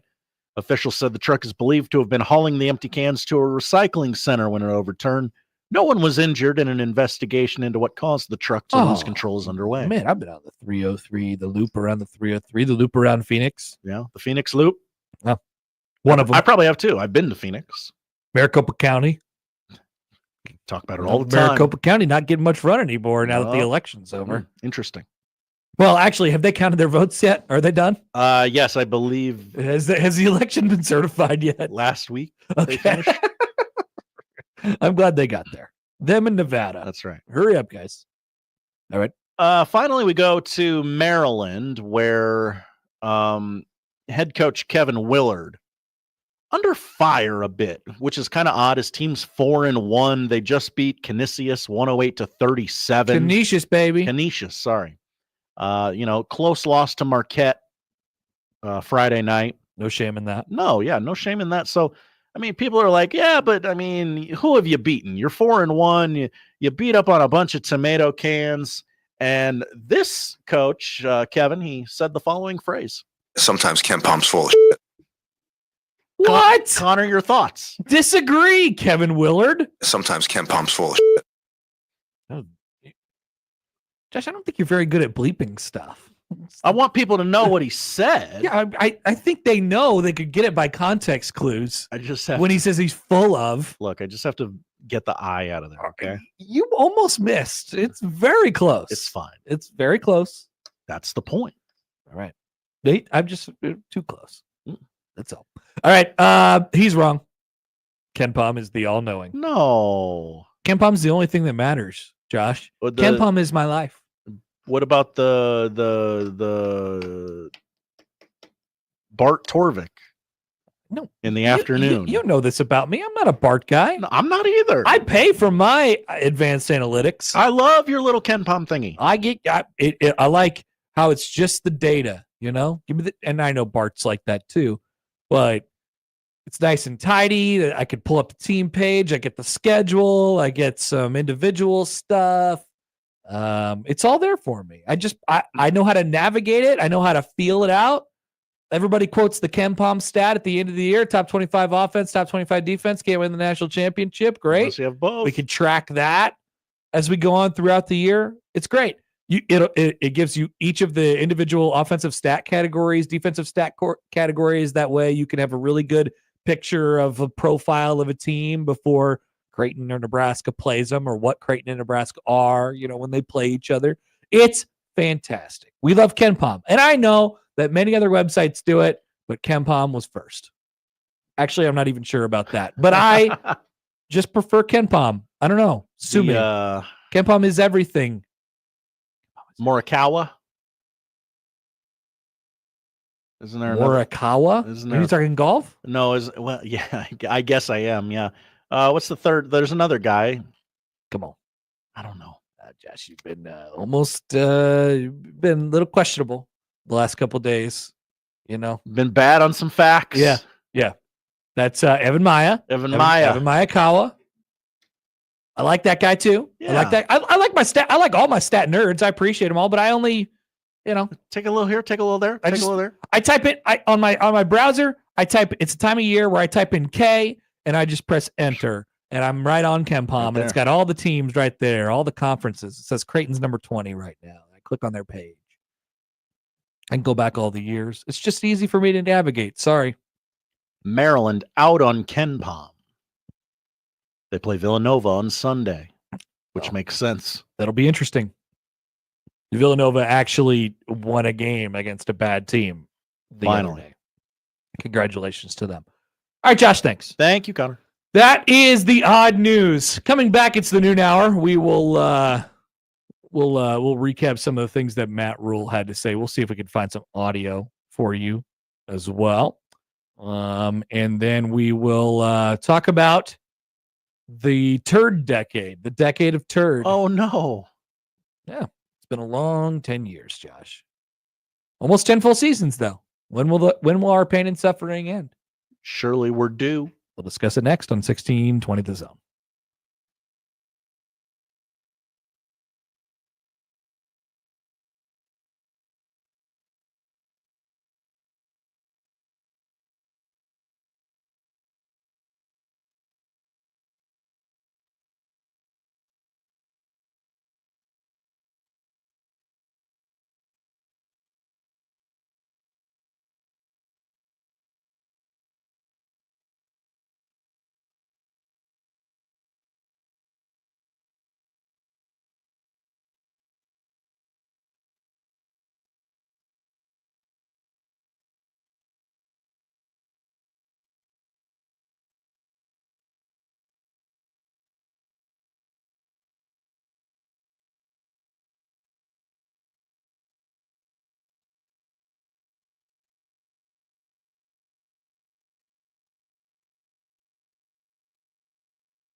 He does it the only way he knows how.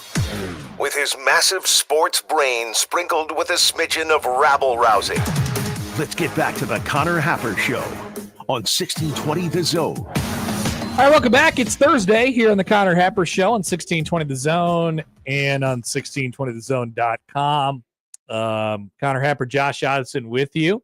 Michael Bruntz is going to join us at the bottom of the hour. We're going to talk still some Creighton, Nebraska basketball during the show today. And speaking of, 1620 The Zone is partnering with Circa Resort and Casino to hook you up with Blue Jay tickets for the conference home games this year. That's going to get you 10 pairs of Creighton basketball tickets. Whoa.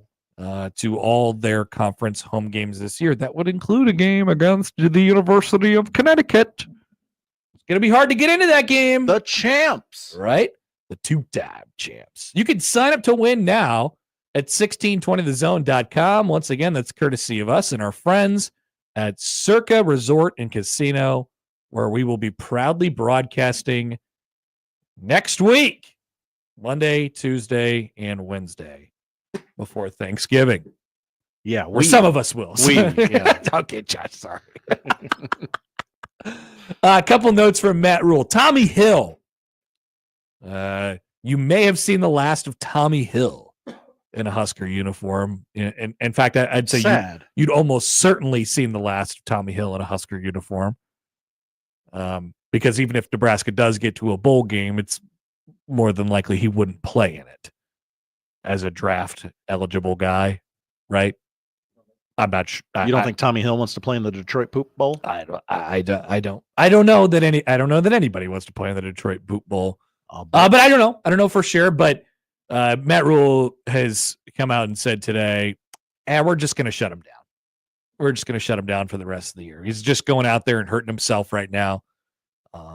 And so we don't need this to, we don't need him to be out there. And so when he said, hey, you're probably going to see some younger guys out there, stepping in the place of Tommy Hill is one of the spots where that can happen. Like you said, Josh, before he mentioned that the team was going through a bit of a bout with the influenza at the moment. Yeah, he said USC had it, and now he thinks Nebraska has it. Oh, really? Were they spitting on him? Like, let's not pick at that scab, okay? What do you mean? I don't.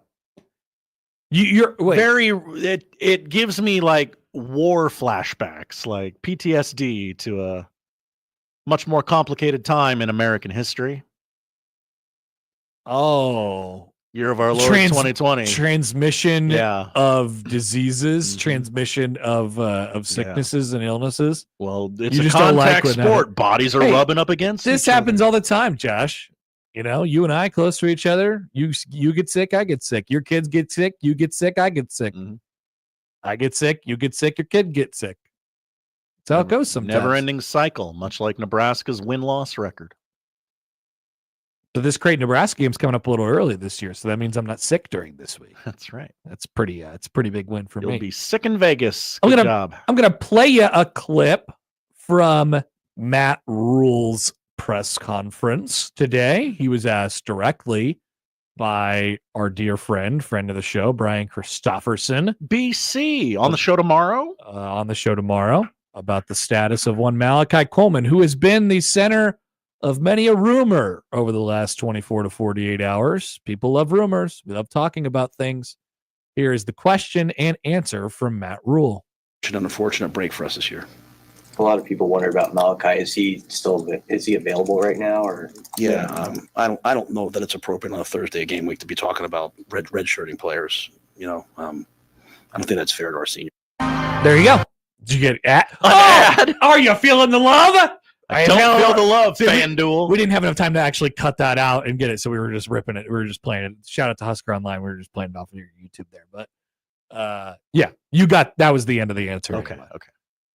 Don't think it's fair to talk about a person who is redshirting the 2 days before senior day. That's a pretty good cop out, to be honest with you. I guess. If he doesn't want to, if he doesn't want to touch it right now, if he doesn't want to bother it, then great, because he knows it'll create this whole other conversation about guys leaving and why and this and that and whatever. And he doesn't necessarily want it to be about that. Although I'm sure he realizes that people are talking about it, and you're not going to stop that. You can't. Yeah, you're not going to stop that. Meanwhile, Malachi Coleman's all over the produce section at Hy-Vee. Oh yeah, he does get some NIL deals, doesn't he? Yeah. I am under the impression that he will not be with the Huskers. This game, next game, any other game. I am under the impression that he will not be there. Many people in the YouTube chat are as well. Oh, really? What are they saying? Yeah. What are the YouTube chatters saying? Ken says, where to go? MC leaving breaks my heart. Such a good kid. Think he goes to Colorado? I don't know. I don't know where he might end up, what he might do.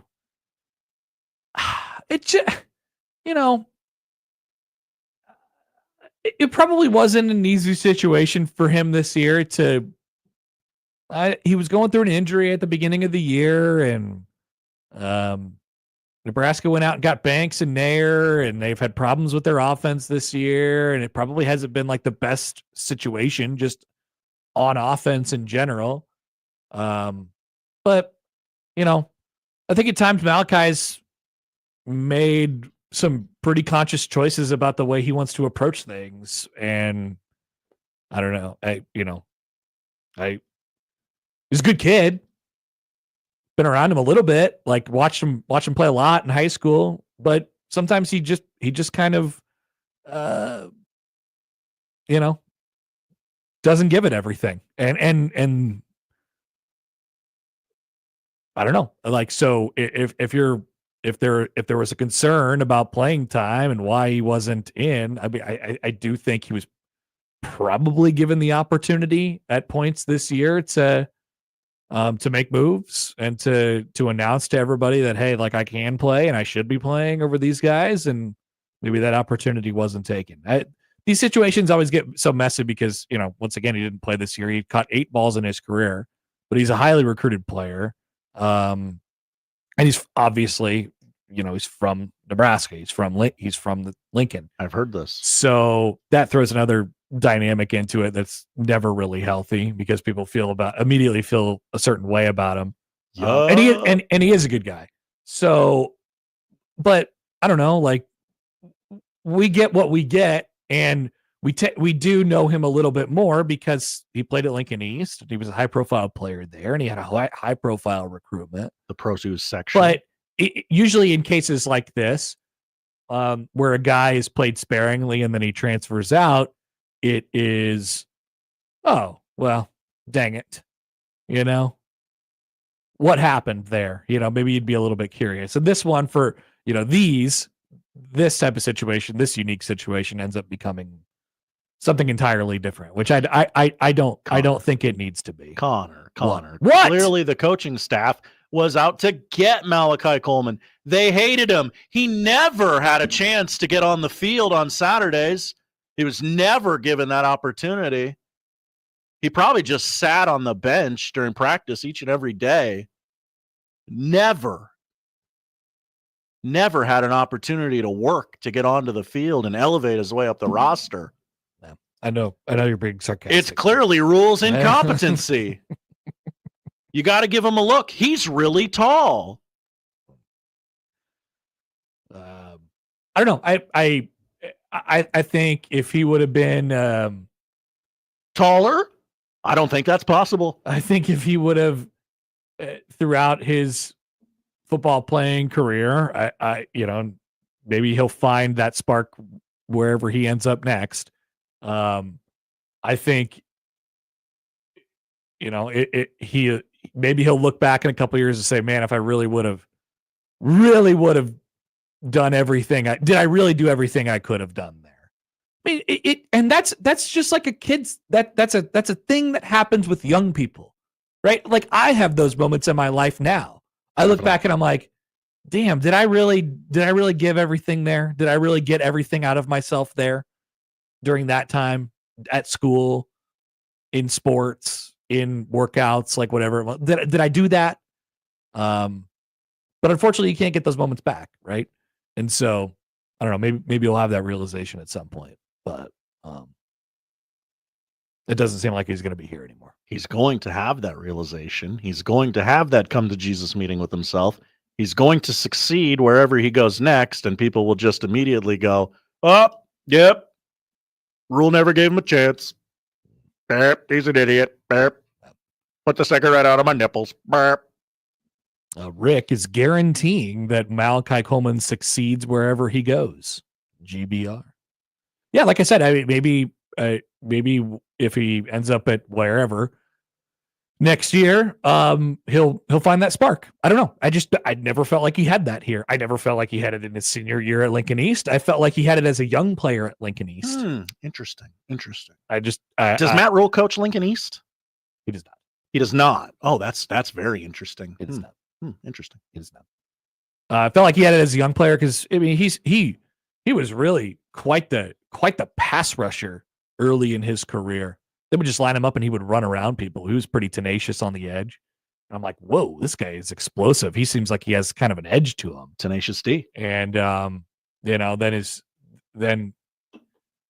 gets a little bit older and people start to pay attention to him a little bit. And it's just, I don't know. I wish there would be that spark.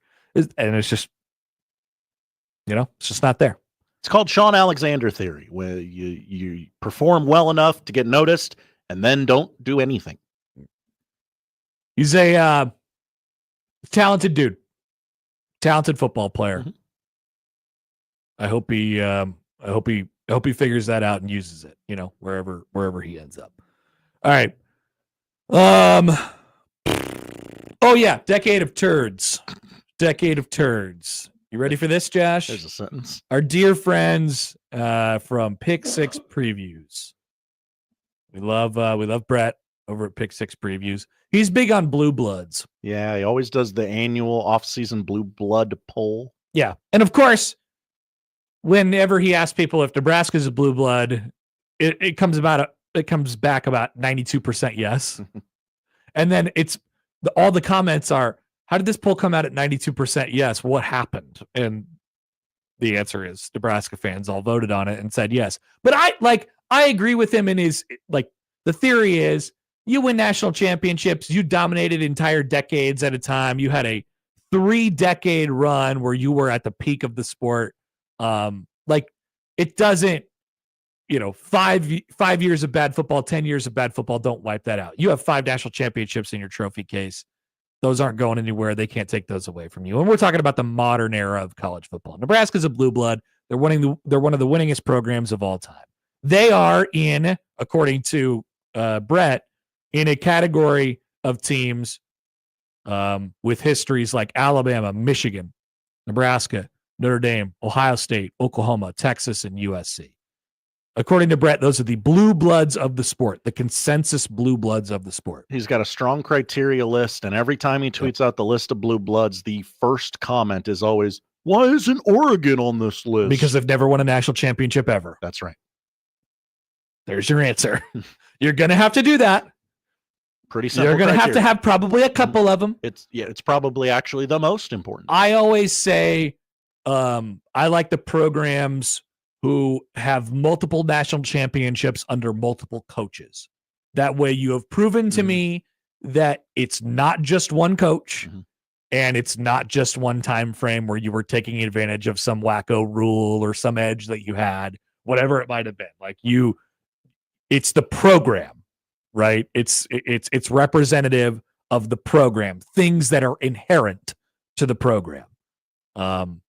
And Nebraska is one of those. Nebraska's won multiple national championships under multiple coaches. Now, under just 2, but there's only one blue blood on my list that when I did this exercise a couple of years ago that have won, that have won national championships under 3 coaches or maybe 4 coaches, and that's Miami, who don't actually happen to be on Brett's list here. I would say Miami's a certain blue blood. Anyway, he writes, Nebraska has officially posted the worst decade of any blue blood program in college football history. Oh, don't love that. Nope. The thing that we'd always said is that even though you're a blue blood does not mean you're recession proof. Oklahoma had a bad decade. USC had a bad decade. Alabama had a bad decade. You're not recession proof. But this is a depression. This is In the more ways worst than one. This is I'm depressed. This is the worst decade out of any of those teams. This is the worst the bad parts have been. Think of how bad it was at Alabama before Nick Saban. That's right. 2015 to 2024, Nebraska's had, of course, just one winning season, gotten to one single bowl game. Actually, they've gone to two bowl games. Even though they've only had one winning season, they've gone to two bowl games. Way to go, nerds. They won one of those bowl games. Shout out to the 2015 Foster Farms Bowl. Hell yeah. Big Ten conference matchup. But 68 losses is the most for a blue blood in any 10-year span ever. USC, 52 losses from 91 to 2000. Alabama, 51 losses from 1995 to 2004 were the previous worst 10-year stretches by any of Alabama, Michigan, Nebraska, Notre Dame, Ohio State, Oklahoma, Texas, and USC. So when we talk about the last 20 years of Nebraska football, we're talking about two different things now. I think we made this point or close to this point yesterday. It's yes, Nebraska hasn't been nationally relevant since 2001, since the tail end of the Osborne era and into the Solich era. Like they went to a national championship game in 2001. They won a big game in 2001. And they've won games since then, though. They were actually a pretty solid program on pretty solid ground all the way up until 2014. Mike Riley came in the first game. He got Hail Married by BYU. Oh, and right. Ever since that day, it's pretty much been nothing but pain and sadness. At least there were moments from 2002 to 2014. 2002 to 2004. Nebraska only had what? They had a 500 season and one losing season, I guess, during that time. Other than that, they were winning 8-9 games every single year. Routinely. That is different than what the program is at the moment. 10 straight years of 68 losses. Let's just say, for the sake of math, Nebraska loses each of their next two and they complete this 10-year decade of turd. I don't like it. I don't think it's going to happen that way. 70 losses in 10 years. It's probably a lot. That is. Most of any blue blood, that's for sure. 70 losses in 10 years isn't horrible for some, but it's really bad. For a program that for most of the modern era of college football was recession proof. So you could they were probably in a recession from 2002 to 2014, but this is the decade of turds, Josh. As turds as it gets. I don't like this. That's your opinion? I have an opinion. I don't like this. I don't like the name that you're giving. Oh, you don't like the name. Okay, like we can haggle over the name. I don't like the record. Okay. Yeah, I also don't like that. Good take. Okay. Good take. Yeah. Means we're due, right? Nebraska's due for a turnaround. Well, if you believe in if it's a nice, clean 10 years, 10 seasons, right? That's Nebraska will wrap up its 10th season of the decade of turd. You'd like to start the next decade off of, off on a better foot. I don't know if that's the way curses work. Do curses work in decades? Poll question. That's the hope. It just, all right, we've done our time. It's like they had a 10-year prison sentence or something like that. They had to pay 10 years of they had to pay the decade of turd. Their fine for having Chevin Wiggins kick the ball to Matt Davison was 10 years of turds. And Nebraska is now their sentence is up. They're walking out of jail and they're a free man. They already have the worst decade out of any Blue Blood. Why not just win these next 2 games and then kick off the next decade? Basically, it's like getting out of jail and just getting a job right away, right? It's like, dang, I feel good. That I got something that's very easy to do if you ask ex-cons. But I did an interview right away and I got the first job. They loved me. That'd be like Nebraska winning these next 2 games. Look, you got the Hail Mary against Northwestern in 2013, but it's going to cost you 10 years. No, well, see, that wasn't worth it. If that was the deal, that wasn't worth it. If that was the deal, that was horrible. Bad deal. What was the deal? I don't know. Right? There must have been a deal. Look, there must have been something to where it's ended up this way. We'll let you into that Rose Bowl. I'm not looking for a reason. I'm looking for a hypothetical deal, right? What thing in Husker history, probably short-sighted, but you're like, God, we need this right now. I'll pay 10 years of turd for this later on. You want to go to the Rose Bowl and get stomped by Miami? They had to have some good luck to get there. And to have a bunch of teams lose in front of them. Yeah.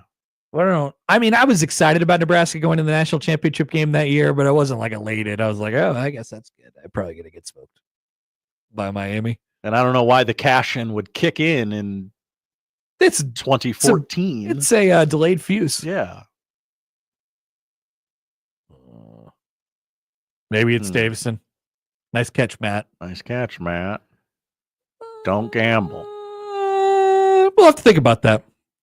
Hippie 1999 writes in. Hi, Hippie 1999. People forget that the curse of the Bambino was 86 years.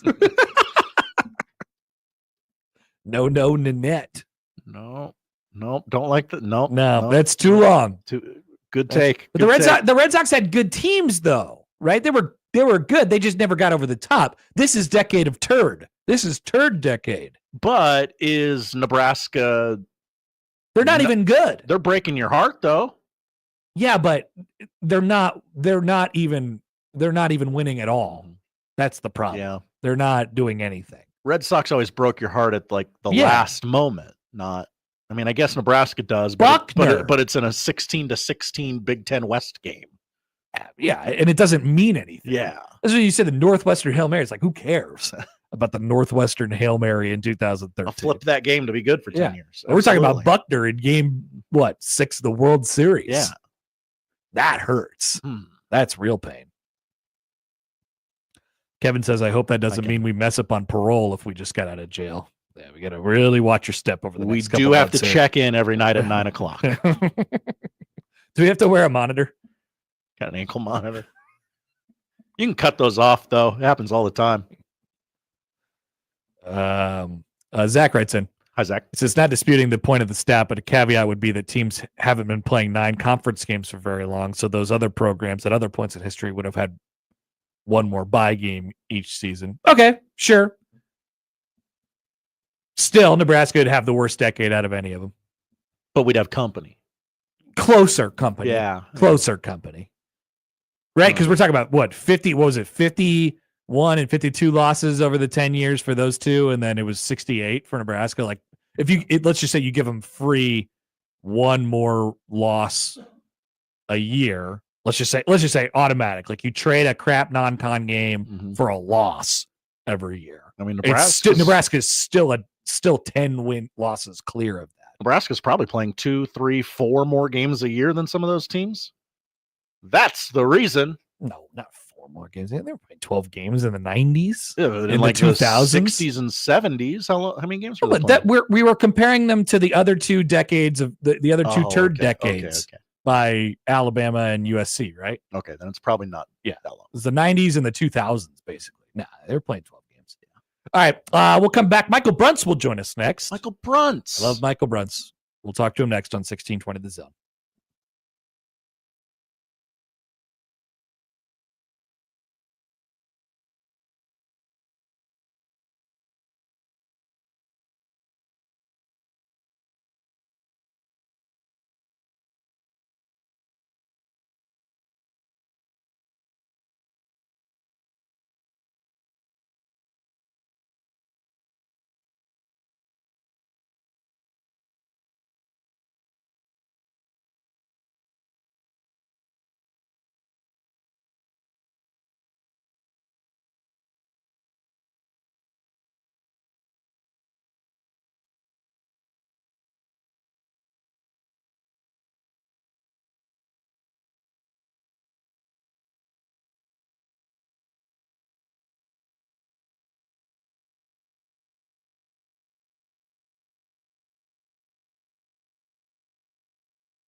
we're tracking down Bruntz here.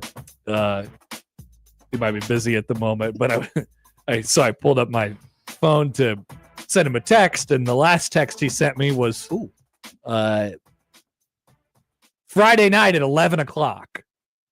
Bruntz time. This is a picture of Mike Tyson's bare ass, and it said, "We are doing a radio show today." Yeah. He knew. We all knew. I said, yeah, definitely. Thank you, Michael. It's appreciated. Hey, the politicking is underway. The election season is over, Connor. You've missed it. It's just begun. Soon enough, you're going to start getting texts from Greg Sankey.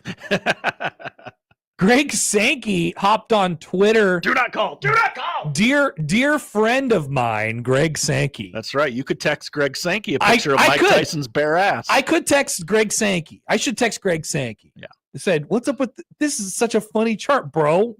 Laughing face emoji, laughing face. So he hopped on Twitter, and he's making his own new metric. It's strength of schedule rank averaged out by 3 of the strength of schedule metrics that already exist. Right? His own personal rubric, if you will. This is the stat he has chosen to identify as important. So he's averaged ESPN strength of schedule, Massey strength of schedule, Sagarin strength of schedule. And then he's listed the top 15 in order of basically the average of those 3 strength of schedules. Hold on. I think Bruntz's phone is on the fritz. Oh, no. He was like, "Did you call?" I was like, went right to voicemail, Brunsey. Try again. Okay. Georgia, number 1, because they have the number 1 strength of schedule in all the categories. Alabama, number 2. Tennessee, number 3. Texas A&M, number 4. Ole Miss, number 5. Do we see a trend here? Texas, number 6. BYU, number 7. Penn State, number 8. Oregon, number 9. Ohio State, number 10. Miami, SMU, Notre Dame, Boise State, and Indiana, as if strength of schedule is the most important thing. We love talking about strength of schedule, the entirety of the strength of schedule these years. So Greg Sankey's getting on the action. Don't be surprised if you receive a text saying vote for the SEC when it comes to the college football playoff here coming up. Don't worry, he's got your number. Oh, well, good. Okay. I did notice how much happier my life was. I think it was just yesterday I was thinking about this. I was like, wow, I haven't received a political text in 2 weeks. This is fantastic. It's been great. This has been amazing. Michael Bruntz joins us now on the 42 Degrees of Source hotline. Hello, Michael. Hey, does that mean we're going to start getting texts at like 11 o'clock at night? Hey, it's Greg. I need you. Those kinds of texts. Yeah, there'll be a couple emojis in there, and then the last thing will be stop to end. But yeah, you can never say it doesn't actually work when you type in stop. Greg Sankey's texting me from a 202 number, something like that. Yeah. Did you see his what he's doing today on Twitter? He's doing strength of schedule metrics and putting them out there. Yeah. Is there a chart? Is it charts and bar graphs, things like that? Just a chart. Just going with the chart. No bar graph, no lines, no anything like that, but just the old just the metrics. Shockingly, he has come to the conclusion that the SEC teams, all of them, have better strength of schedule than any other team that's in contention for the college football playoff. I mean, he's just scared, right? Like he's just scared. Like it feels like you probably don't go out with that if you're concerned about, or if you're confident in how your league's looking. Maybe he's just scared. He's scared. He's really good. Like he actually does this, where some other commissioners and some other people, like they don't actually stand up for their conference. They just like to say, "Oh, we'll let our play do the talking. Don't worry about that." Was that a shot across the bow at the Mountain West? Is that what you're doing? Yes, I'm directly talking to you, Mountain West Conference. All right, Bruntz. So, yeah. What'd you pick up from Rule today? We heard about the Tommy Hill. They're just going to shut him down for the rest of the year. What was that? Because I listened to a couple portions of it while we're on air here. Maybe a little, I don't know. Feels like it's been a long week for them going into this one. Yeah, I think that's fair. I think the weight of the sixth win is weighing heavily. I thought that after the USC game. I felt like, in listening to guys like Ty Robinson talk, they're aware of it. I mean, I think they're feeling the pressure there. So I don't know if that's why. I mean, it might be that, they've got the flu running rampant through the team, which sounds awful. And, most people go to California and bring back like some Mickey Mouse ears or something like that. Nebraska football brings back an illness. They got some irritable bowels and maybe some pukey. So that's what they brought back from Southern California. But we'll see. Nobody's ruled out because of the flu yet, but that's something you probably don't want to have to deal with 2 must-win games coming up. What do you think?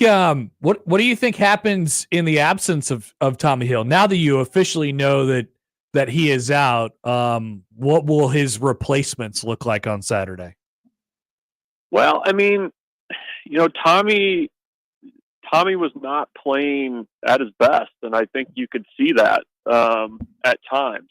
And you kind of, I mean, another guy at 100%, is that better than Tommy Hill at 50%? I mean, that's a question that, yes, it probably warrants answering or asking at least. And it's probably Sierra Wright. I mean, they shifted around a little bit and had Malcolm Hartzog playing some corner. You've got Buford there.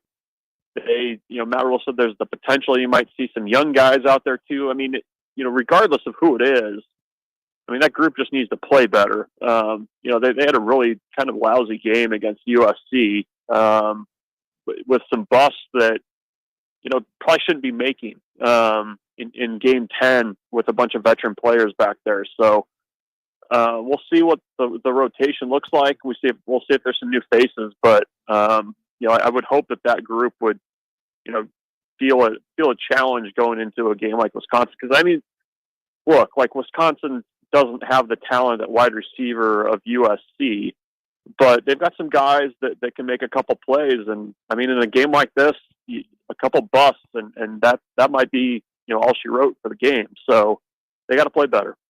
Is this a game where the running game gets a little bit even more on track? I mean, I felt like last week was a step against USC. Is this the one with another week of Dana Holgorsen under your belt and maybe another, it felt like a confident game for the running backs with Dowdell and Emma Johnson the last game. Like, is this the week maybe it takes off? I think there's a way forward where they can improve. I wouldn't takes off. I would feels like a lot, but no, I mean, in that third quarter, I mean, there were holes. Running backs were hitting the holes. You found a few free paths to the second and third level that Nebraska's running backs had not had to this point. So I'm eager to see if you're getting some different looks, if if they use personnel in certain situations differently than maybe what they have. I mean, I think that's, and I mean, I think if people haven't, watched much Wisconsin football this year or really dug into the numbers, I mean, this is not a typical, Wisconsin run defense that you would think of that Nebraska's had to play in the past. So there might be an opportunity there for some bigger plays if they can make somebody miss on the second or third level. How do you feel about Dylan Raiola going into his second week here under, a bit of a new regime at the OC? Yeah, I think I feel pretty good about it. I'm curious to see, if kind of that second week and having a game under your belt, if that kind of results in a little bit more confidence, being a little bit more aggressive at times. I mean, I think that's been, in the midst of this losing streak, I think one fair criticism has been, you just got to throw it, like if a guy's going to be open, find him. So I think another week of kind of talking through those things, seeing things on film and maybe, what Dana Holgorsen was looking for in a particular situation or look, I think that helps. I'm curious to see with him too. I mean, I think he was, had that back injury in the back of his mind on some of those plays against USC. Maybe another week of getting healthy helps him there too. So, he's gonna have to play well. You can't have a couple turnovers in a game like this, and he's just got to be efficient with it. So, I just think, it's cliche, but it's almost like the, first to second week of the season for the offense. And we'll see how much they can actually improve off of what they did at USC. Brent, you mentioned the weight that it feels like is on this team, and specifically the coach and the coaches. And they've really, it feels like, pushed in all their chips to winning one of these next two games and getting that sixth win, and then seeing what's next after that. With that being said, what is the importance of Nebraska winning one of these next two games? Like, I guess what happens if they don't, is really the question here.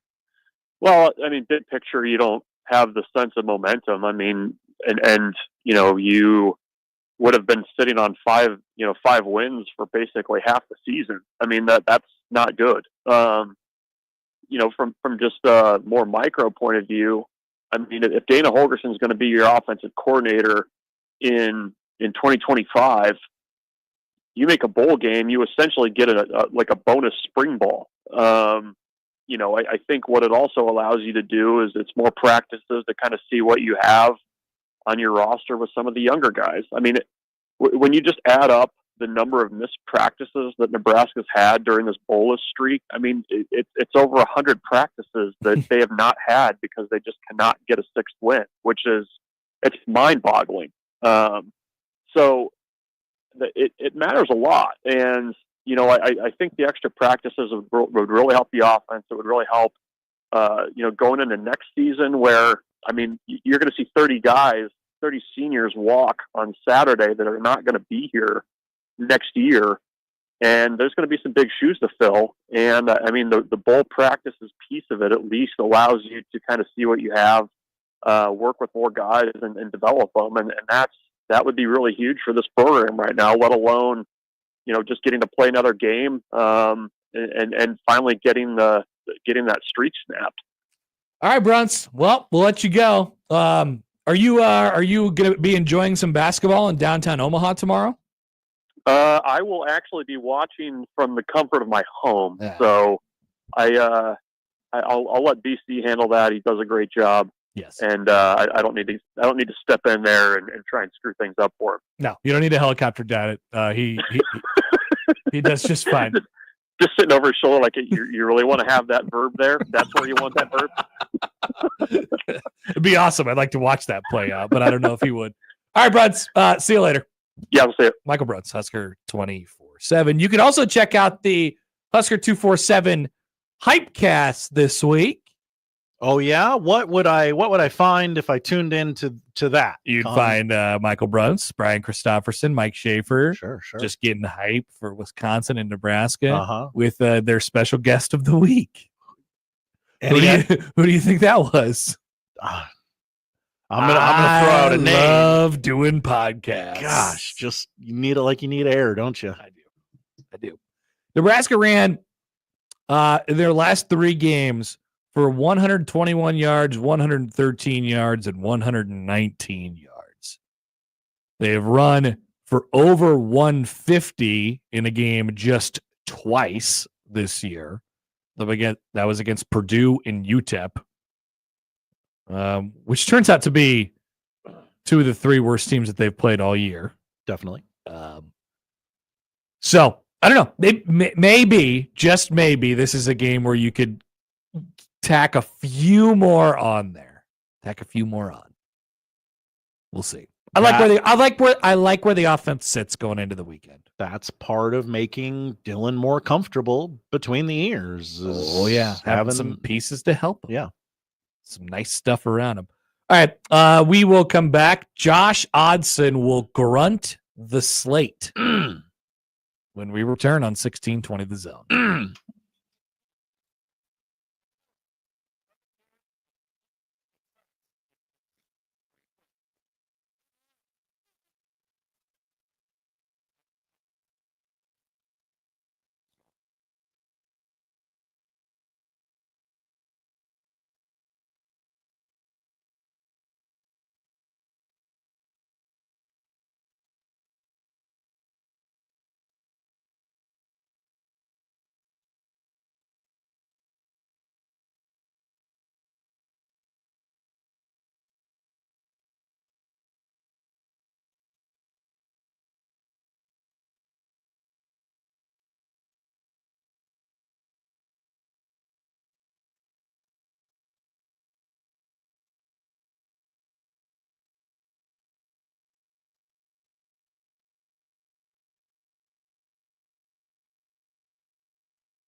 Grunt the Slate, Grunt the Slate, Grunt the Slate. I'm gonna grunt the Slate, grunt the Slate, gonna grunt the Slate.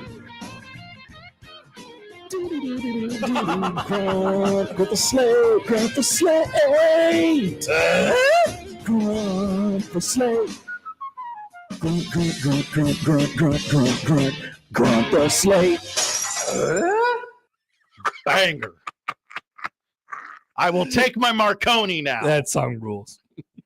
Before we grunt the Slate, I'd like to read you a tweet from our dear friend John Walker, who covers the Creighton Blue Jays for the Omaha World Herald. Hi, John Walker, no H. The Jaysker discourse this week has been unhinged as expected, but someone in my mentions called it treason.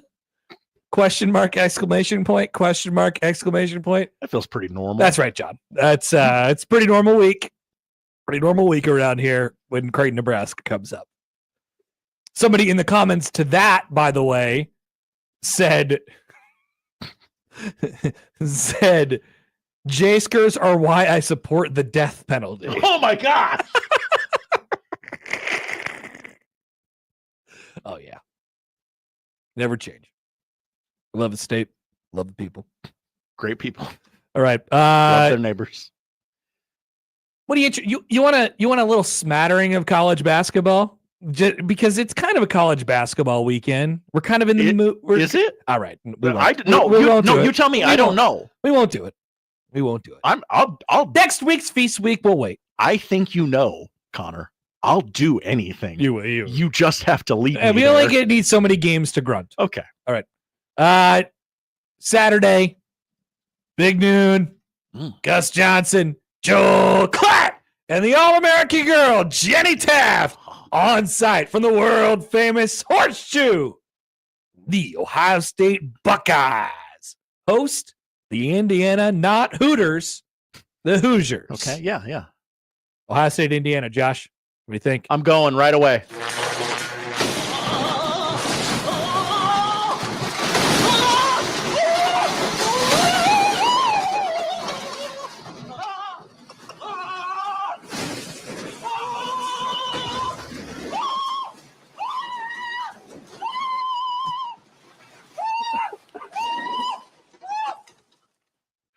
It's so you're in.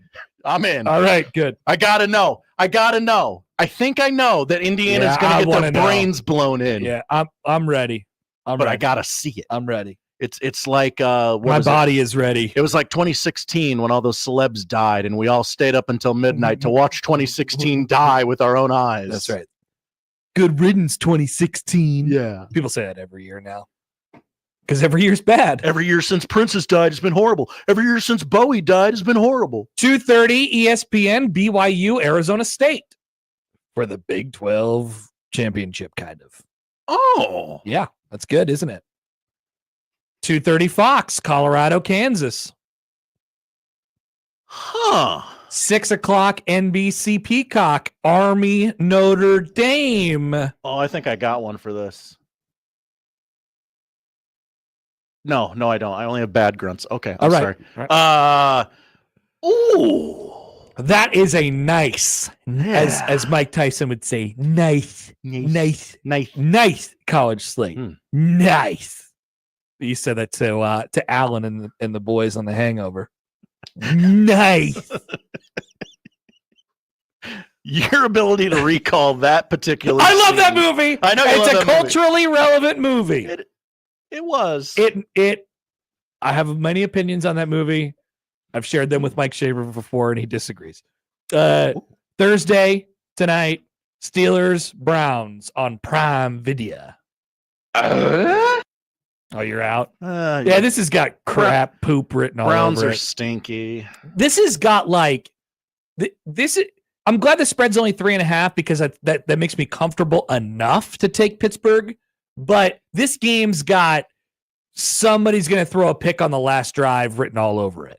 And it's probably Jameis Winston. The Steelers won without scoring a touchdown last week. Yeah, this is going to be like 17-16. They had a full week of prep and didn't score a touchdown. What will they do on a short rest week? Vikings Bears, noon on Fox.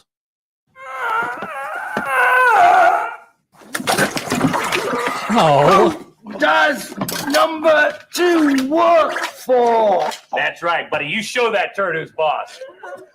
Hey, Vikings are good. The Bears aren't. Yeah, but the Bears are a fun disaster. Now that's true. I'll meet you there. I'm kind of like, on that one. Lions Colts. Oh, I gotta have something. Do you even do manual grunts anymore? What has this segment become?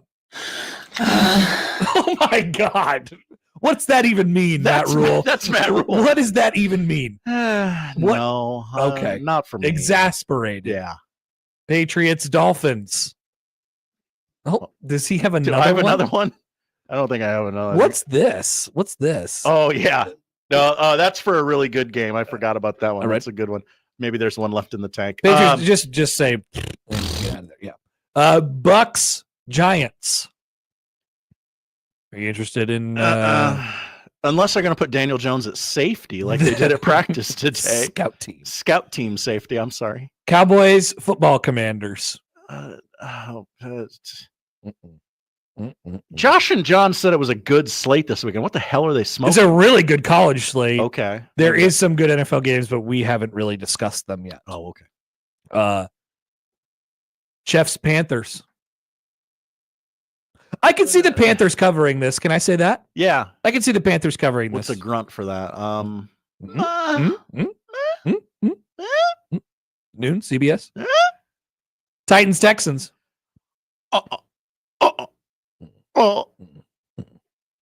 Broncos, Raiders.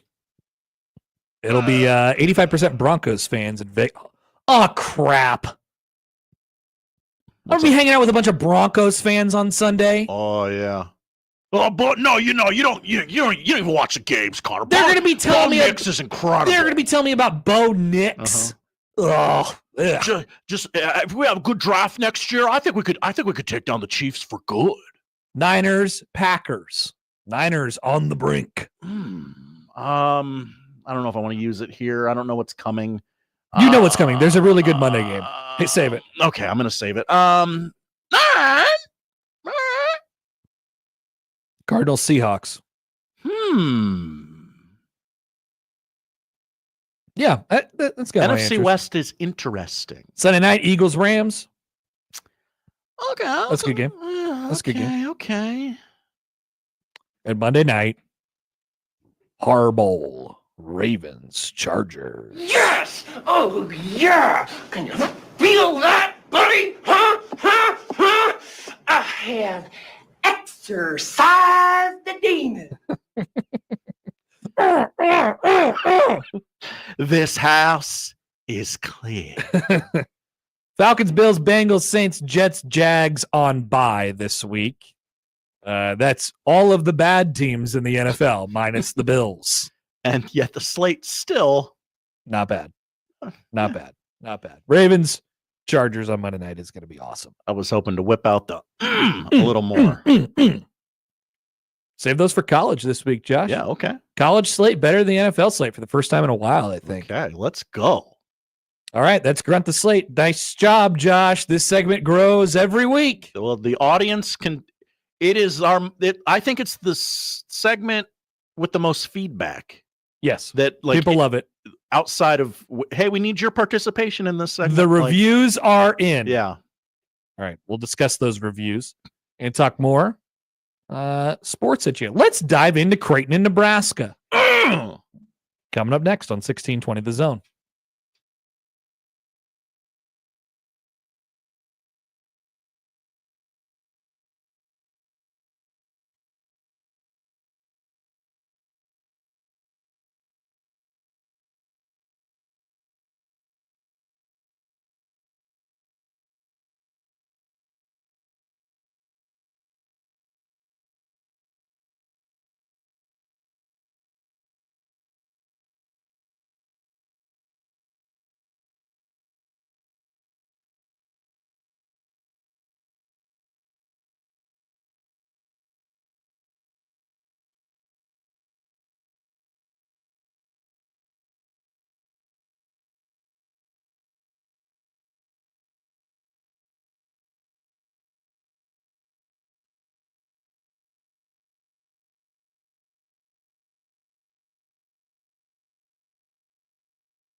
Let's get back to the Connor Happer Show on 1620 The Zone. Here comes the clown.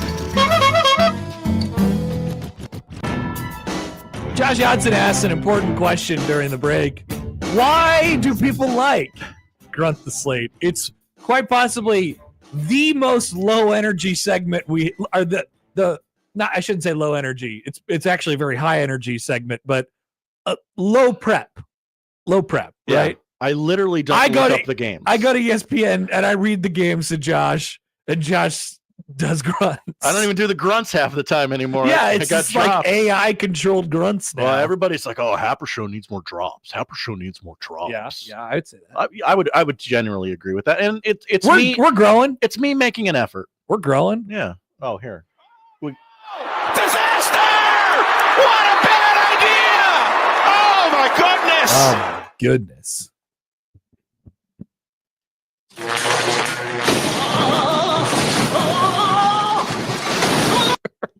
I don't even want to play the whole thing again. Kevin McAllister killed that man several times over. Yeah, but they lived. He's a psychopath. They lived. Chance, it's a common denominator thing. Everybody grunts. That's true. It's such a relatable segment. Good game. And we're here for you guys. 402-951-1620 and the 42 Degrees The Source hotlines. Take a phone call to start the 1 o'clock hour. Here's Caleb. Hi, Caleb. Hey, what's going on, Connor? Real quick before I ask my question, did you guys ever run the poll on my 4 kids if that was too many kids or too less of kids? Yeah, we did. Yeah. We did. I think it came back with 2. No, we asked if 4 was a normal amount of kids, and most people said no. Okay, interesting. Maybe we asked it the wrong way. I'm looking it up. I'm scrolling back here. Okay, we'll find. Oh, no, you guys are hilarious. No, it's all good. Is 4 a normal amount of kids? Yes or no? 70% said no. Ouch, Caleb. Ouch. Ooh, yikes. Congrats on the sex. Good to know. He is nice. Sorry, I bore out there. So, hey, kind of a question for you guys. Based on kind of what Dana Holgorsen said a day or two ago about kind of the running backs, the receivers, and I think he's going to have a say. All signs are kind of showing that he's probably going to be the offensive coordinator next year. I'd be really surprised, but when they're evaluating these kind of off-season receiver coaches or a potential running back coach, do you think they're going to take a hard look at a potential coach that is sitting somewhere that maybe has a player that they could potentially bring in and kind of doing what Curt Cignetti did? Or do you think they'll kind of go back to the well, they'll bring in just some talented guys that can, develop players? I think that's kind of a big question I have. Okay, so let me ask you a clarifier real quick. So you're asking if Nebraska is going to target some offensive coaches who are attached to players, and they could bring in the coach and the players at the same time? Yeah, or maybe that's part of the kind of the interview process. Like, hey, Sure. Is there anybody that you have that you could bring in that would be kind of an instant, contributor? Because I think we're going to see some major changes there, and I don't know if that's going to go in. Again, it's the college football is ever evolving. Before, 5-10 years ago, it was just bringing in a good coach to develop, and now it, the way I think Rule's seeing how Cignetti's doing in Indiana and some of these others. They're just bringing in players and then boom, they're kind of taking off. So just curious if you guys think that is a potential, that they're looking at, or hey, if you guys were in, Dana Holgorsen's spot or Matt Rule's spot, is that what you would do as a coach? Yeah. Thanks for the call, Caleb. I appreciate it. So I always think that's just like an added benefit if you're doing that. First of all, so I guess there's 2 questions here. First of all, that's TBD. What will Nebraska's offensive staff look like next year? How much say will Holgorsen have in it? How much say, obviously, Rule is the end all be all on that stuff. Like to be clear, like I don't see a big changeover in offensive staff. You don't? I not a huge one. No, it's possible that guys, take other jobs as always. Maybe you'll see a shift with some position coaches. But I think Nebraska is generally pretty comfortable with what they have. They just have to do it a little bit better. And on us, honestly, I think the same goes for its players. I don't think they look at that and say, wow, there's this huge need. The one spot where I think they'll be pretty aggressive in the portal, if available, if it matches up, would be running back. I think they'll probably still trying to crack that code. I think that's been one thing that's been made abundantly clear, that Nebraska simply, like, did you notice how the answers we played both of the clips yesterday from Holgorsen, the running backs and the wide receivers. He said, yeah, both of these positions need to do more. Hey, wide receivers, why aren't you blocking? But hey, running backs, it was, yeah, you got to find the hole, you got to hit the holes harder, but also he said in there, well, we need some guys who can probably get us, if it's a 10-yard gain, we need a 15-yard gain. We need a 30-yard gain instead of just a 10-yard play, right? So I think there's a difference there in how they view those two positions. I think they'll look at running back and say, yeah, we could go out and upgrade that position and get immediate impacts if it's available, right? Our beautiful Dylon has the second longest run of the year. I don't think they will. Wow, is that true? Yeah, 41 yards, second longest run of the year. I don't know what happens with EJ Barthel. Like I don't think they'll fire guys. What about tight ends coach? Well, he makes $1.4 million. That's too much. No, I don't see this like wholesale change. I just, you got to do it a little bit better, mostly. But then I think they'll look at the running back position and say, yeah, we're missing a home run hitter there. Is there going to be a home run hitter available for you? Is there a home run hitter that's joining the roster as a freshman? That's TBD. I don't know. But I think they've looked at that position this year. And to be honest with you, I think the rotation, this is one of the things that was covered on the aforementioned Hypecast with 24/7. Really pimping this Hypecast. Yeah, well, want people to listen, right? We love the guys over there. They do great stuff. Mm-hmm. We have them each on our show every week. We love Husker 247. And it was like, well, what do you think? Does Emmett deserve the lion's share of the carries? I actually kind of like. I'm good with the rotation. I'm good with the two. You started with 4. You've got down to 2, and you're going with the 2. I think that's fine. And then you kind of go hot hand depending on what the game dictates. This day and age, you got to have multiple backs back there. But I think we all thought 4 at the beginning of the season was a little excessive. We figured it would whittle itself down. It did. There was an injury, and Ramir is, I think, TBD for tomorrow or for Saturday, and then Gabe Irvin hasn't really been part of the picture this year, aside from some goal line stuff. He scored a couple touchdowns, and that's all. I think they need more from that position. They look at the wide receiver spot and they say, yeah, I just think we need to do it better. With that being said, they're going to be without Banks and Nair next year. Not that those guys are like irreplaceable, but I do think they like the talent that's coming up at that position, even though they haven't, it hasn't popped quite yet. You're going to see another one this Saturday in Quinn Clark. That's our secret guy for the week. Remember when Dana Holgorsen was like, I found a guy? Okay. That's our secret guy. Quinn is the secret sauce. Quinn Clark is the secret guy. At least I'm under the impression that Quinn Clark is the secret guy. But what does that mean for him on Saturday against Wisconsin? It probably means like 8 to 10 snaps. And maybe he's really big. Maybe you hit a shot play down the sideline to him. They want to get more vertical in the pass game. In order to get more vertical in the pass game, teams are manning you up. You got to win. So they want to put guys out there who can win. I think Banks and Nair can win. They just have to win, right? So 2 different conversations. But no, I mean, to answer Caleb's question, no, I don't think it's like, hey, who's the guy that you're attached to? Do you want to come here and coach? There might be some change on the offensive staff. I don't expect like this big upheaval, but I don't know. Maybe I'm wrong. Maybe the next 2 games will dictate a lot of that, honestly. All right. Does that answer the question? I think so. John emails in. Hi, John. It concerns me that Caleb has 4 kids and yet doesn't already know that 4 kids is too many kids. He seemed like, well, okay. If he you seems guys are fine saying with that's it. too many, yeah. He seems fine with it. I'm sure his kids are great. I think it's normal. Yeah. All right, Creighton and Nebraska. Huge game for Nebraska in their NCAA tournament hopes.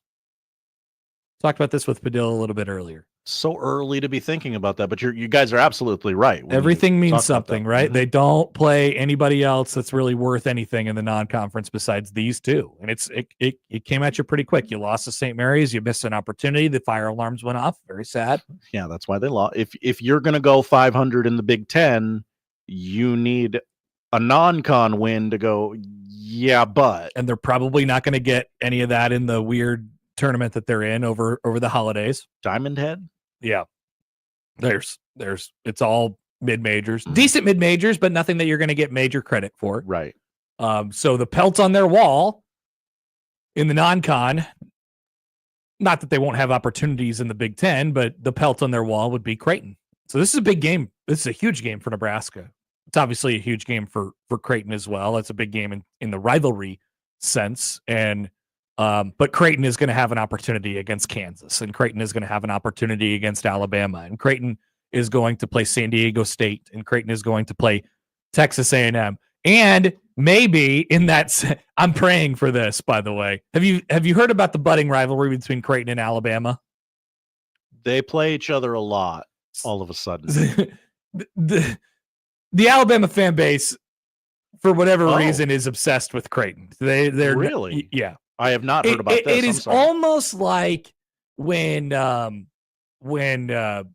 they played North Carolina in the tournament that year and they broke what's his name's wrist, and they were just really, really angry about that, like for a long time.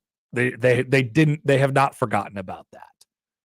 Was it Henson or one of the, I can't remember who it was, but it's a big fan base who, for whatever reason, just became obsessed randomly with Creighton.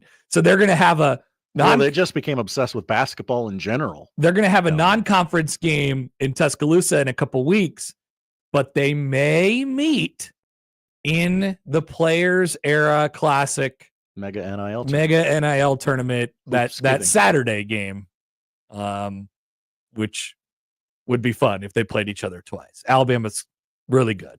Twice in very quick succession. Yeah, they would play. I'm rooting for that. But Creighton just has more opportunities on their schedule. Not that the Big East is great this year. It doesn't seem to be. No, so Creighton should win these non-con games. But they have 2 games against UConn. They have 2 games against Marquette. They have 2 games against St. John's. Yeah. So I mean, those are, and Nebraska will have opportunities in the Big Ten, but Creighton just has a few more there. And obviously, Creighton is a pelt in and of itself right now. And we'll see how that shakes out throughout the year. So it's a big game for Nebraska. Of course, Creighton looking to defend their home court. Last time these two teams played at the CHI Health Center, Nebraska won. People forget that. Is the Nebraska football team gonna give, hey, here's a little of our flu. Yeah, Creighton won, but the Nebraska got the flu from USC football because they were so close to Nebraska football, and that whole thing. They gave it to Creighton, who gave it to all the teams at the Mega NIL tournament. I didn't realize until the question got asked yesterday that Raleigh Worcester and Stephen Ashworth played together many moons ago at Utah State. So that's an interesting sort of thing there. To talk about the height of players. There's the whole Jasker conversation. And the matchup stuff is really interesting. Both teams have so many options in the front, in the backcourt, or in the front court, with Gary and Berkay and Morgan and Mia against Trout and Green and McAndrew, and which combination of those guys are going to throw out there in Kalkbrenner. Kalkbrenner will probably want to play well in this game, considering how it went 2 years ago. Yeah, go ahead and do that. Yep. And Creighton needs Kalkbrenner more this year, right? But if Creighton is going to win, what Nebraska's defensive game plan is going to be. Creighton's going to have to make a couple shots. They're going to have to, if Creighton has a cold day from 3, Nebraska's going to be in there. So that I don't know. I think this will be a good game on Saturday. And we haven't seen yet the Creighton, like the real energy in the building that usually leads to the patented Creighton avalanche, right? Is Creighton ready for that quite yet? Max said after the Saturday game last week against Kansas City, like, nah, it doesn't, we're not quite there yet. So this will be a big test because I think Mac is wondering what they are and who their guys are going to be, because they're going to have to pare down that rotation a little bit. You've gotten opportunities to get some guys some minutes and get them sort of an extended look here. So we'll see what that thing looks like on Saturday. It's a real barometer game, I think, for both teams. It's interesting because usually Creighton's at a spot where, like, oh, exactly what, especially the game's a little bit later. They've probably played a bigger non-conference game prior to that. Yeah. Usually Creighton and Nebraska each sort of have a better idea of who they are when these two teams meet. That's probably not so much the case in this game. Do we have the Jasker conversation, Josh? Do you want to have it? I don't know. I feel like we know what it is. We know what I don't understand what people don't get about it. People grow up in Omaha. They root for Creighton basketball. They root for Nebraska football. These are the options that are given to you. It's pretty easy. People are like, nope, you're a traitor. You suck. Like, I don't know. This is just how it's always been my entire life. That's just bad parenting. You don't get Omaha. You don't know Omaha. I guess. I don't know. It's not Crime Town. You got a problem? You got a problem with Jaskers, Josh? Do I? Yeah. No. That's right. I like teams that are good. You like it when Nebraska basketball is good too, right? I would like them to be good. Yes, that's why I demand so much of them. There you go. I certainly like Fred Hoiberg. I want that to work and continue working. Jeff said, and this is always the thing. So Jeff says the difference is the Creighton fans who actively root against Nebraska basketball. Well, yeah, because they're Creighton fans and they're rivals and they don't like Nebraska basketball, but they might enjoy them. I thought Mitch laid it out pretty well last night on Twitter. There's like 3 categories of people. They're like, you're all Creighton, you're all Nebraska. In that case, you hate the people who are in the middle and you hate the other side, obviously. But then there's the people who are in the middle who are like, I like Creighton basketball. I like Nebraska football. And of course they root against Nebraska basketball because they're rivals in that sport. But then they're like, yeah, well, I'll wear red the next day and go watch a football game because I like football. And that's okay too. And then I root for both volleyball teams. Do you lose your right to root against other Nebraska sports? Women's basketball, volleyball, when you cheer for Nebraska football and Creighton basketball? Or does any of this matter? Is all of this stupid? That. Okay. I'm checking that box on the ballot. Okay. Headley says, Connor, we're talking about the people that actively root against Nebraska outside of the rivalry game. If you are a Creighton basketball fan, you like Creighton basketball, you're probably actively rooting against Nebraska basketball always, right? I would think so. Well, I don't know. Laughing at various pains. Maybe it's like I'll root for them every day except when they play my Blue Jays. Andy says, I'm from Nebraska. I support all the schools and all the schools and all their endeavors. Omaha, Bellevue. Who do you root for if you were one of the Jasker people? What do you root for in the Nebraska Creighton women's game? Both teams to have fun. Opposite of Big Meteor. Stay healthy. Yes. For the love of God. Yes. That's how it usually is in like the women's sports. Like it's kind of like, yeah, we're rivals, but we're in it for the greater good. Yeah. Like I can't drum up hatred. That kind of thing. Ken says, I hate Creighton because I'm a Saluki. Whoa.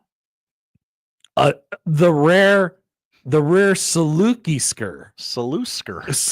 Saluksker. That's a new one. Yeah. I haven't seen that one before. Baymon says, I'm a Jasker. I still root Nebraska against Creighton, but that's it. I just cannot understand the hate. Jaskers root for whoever is better. I don't think that's true. Husk 97. But also, we don't have too many examples of Nebraska basketball being better than Creighton for the last one. This is all recent too. This all changed.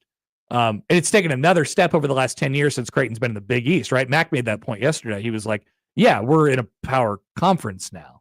And Nebraska people are like, oh, no, you're not. They're like, yeah, they are. The Big East is a power conference.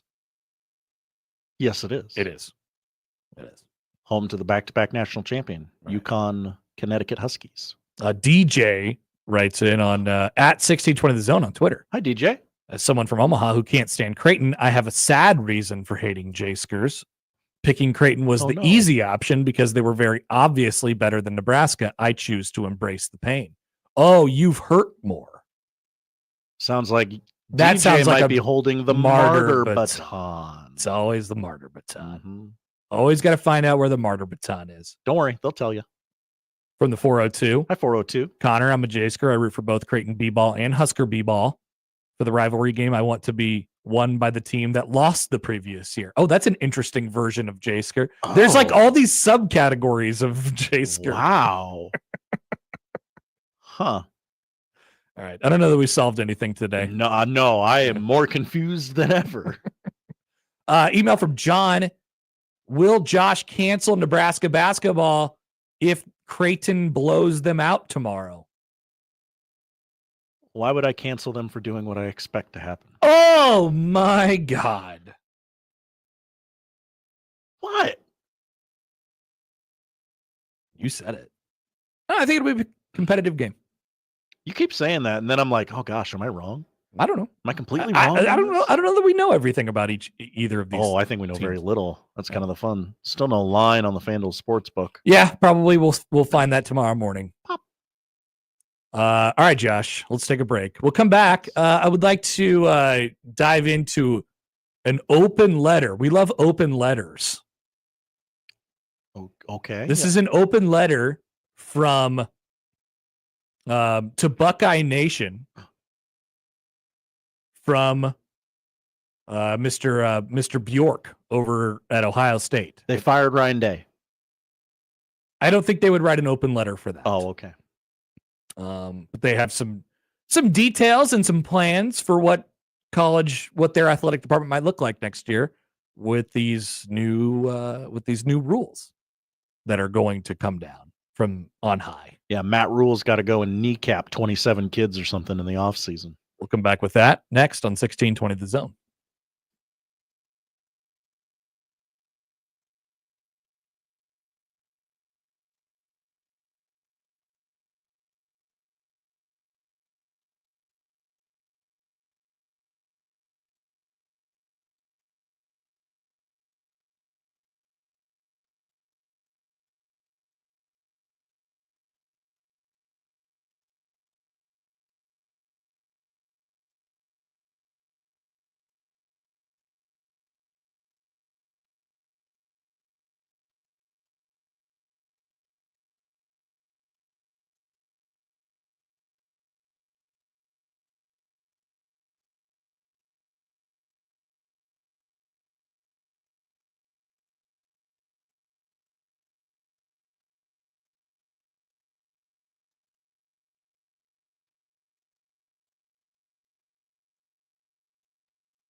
Tickets are on sale now for the hottest event in town, Blue Collar Boxing at Baxter Arena, Wednesday, November 27th. That's next Wednesday. Yeah, that's coming up quick. You can't dilly-dally anymore. Local union members will face off in the boxing ring for charity, with proceeds benefiting the Nebraska Center for Workforce Development and Education and the United Way of the Midlands. The atmosphere will be electric, the energy will be high, and the arena will be rocking. Don't miss out. You can head to 1620thezone.com right now. And we have a contest on our website, 1620thezone.com. You can win your way into the event. All right. Open letter from Ross Bjork. He says, when the settlement is approved, here are the key changes that will go into effect July 1st, 2025 for Ohio State's athletic department. Name, image, and likeness payments, also referred to as revenue sharing for student athletes. Ohio State University will be permitted to directly compensate student athletes through NIL licensing agreements, anticipated to be $20.5 million for next year. As I've heard, this will be a moving number based on revenue increases and decreases throughout. It'll only increase. Like a pro sports league salary cap? Correct. This new allocation of our department's resources will increase annually by at least 4%. Previously, student athletes could only receive scholarships and be compensated for NIL agreements supported by external entities. Roster and scholarship adjustments. The NCAA roster limits will set a cap on the number of athletes eligible for each team, and programs will now be permitted to fund as many scholarships as there are roster spots. So, we often think about this through the lens of football, right? Because that's what drives it. Football will undergo roster cuts, but scholarship increases. The athletic department as a whole will see scholarship increases. You'll have the ability to scholarship every athlete that you have. NIL payback for eligible athletes. All Division I athletes who participated in college sports between 2016 and 2024 are eligible for payback for NIL earnings. So there's that as well that athletic departments, including Ohio State's, have to account for in their budgets and their budgies. Bjork says, with support from President Carter, the Admiral, and our board of trustees. Thank you, Admiral. We are committed to maintaining 36 intercollegiate sports and athletic scholarships for all 36 programs while fully funding the $20.5 million of direct payments to our student athletes. After a thorough review of factors such as Title IX compliance, national and conference sport administration, sponsorship trends, our history of competitive success, and a sound fiscal plan, we are excited to announce the addition of 91 new scholarships across both women's and men's sports. We firmly believe this new investment will allow our programs to continue to compete for and win championships and keep the excellence at the forefront of our mission. Bjork says, as I continue to meet as many Buckeyes as possible, I've been asked many times. People are asking me, how can I help? What do you need from us?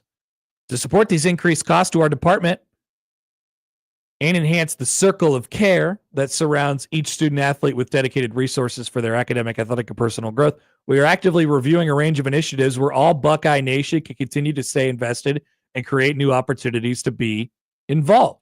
They include, but are not limited to, strengthen and expand the Buckeye Club, donor opportunities. Sure. The Champions Fund is the philanthropic arm of Ohio State Athletics, and a revised football season ticket plan for 2025 that meets the needs for as many Buckeye fans as possible.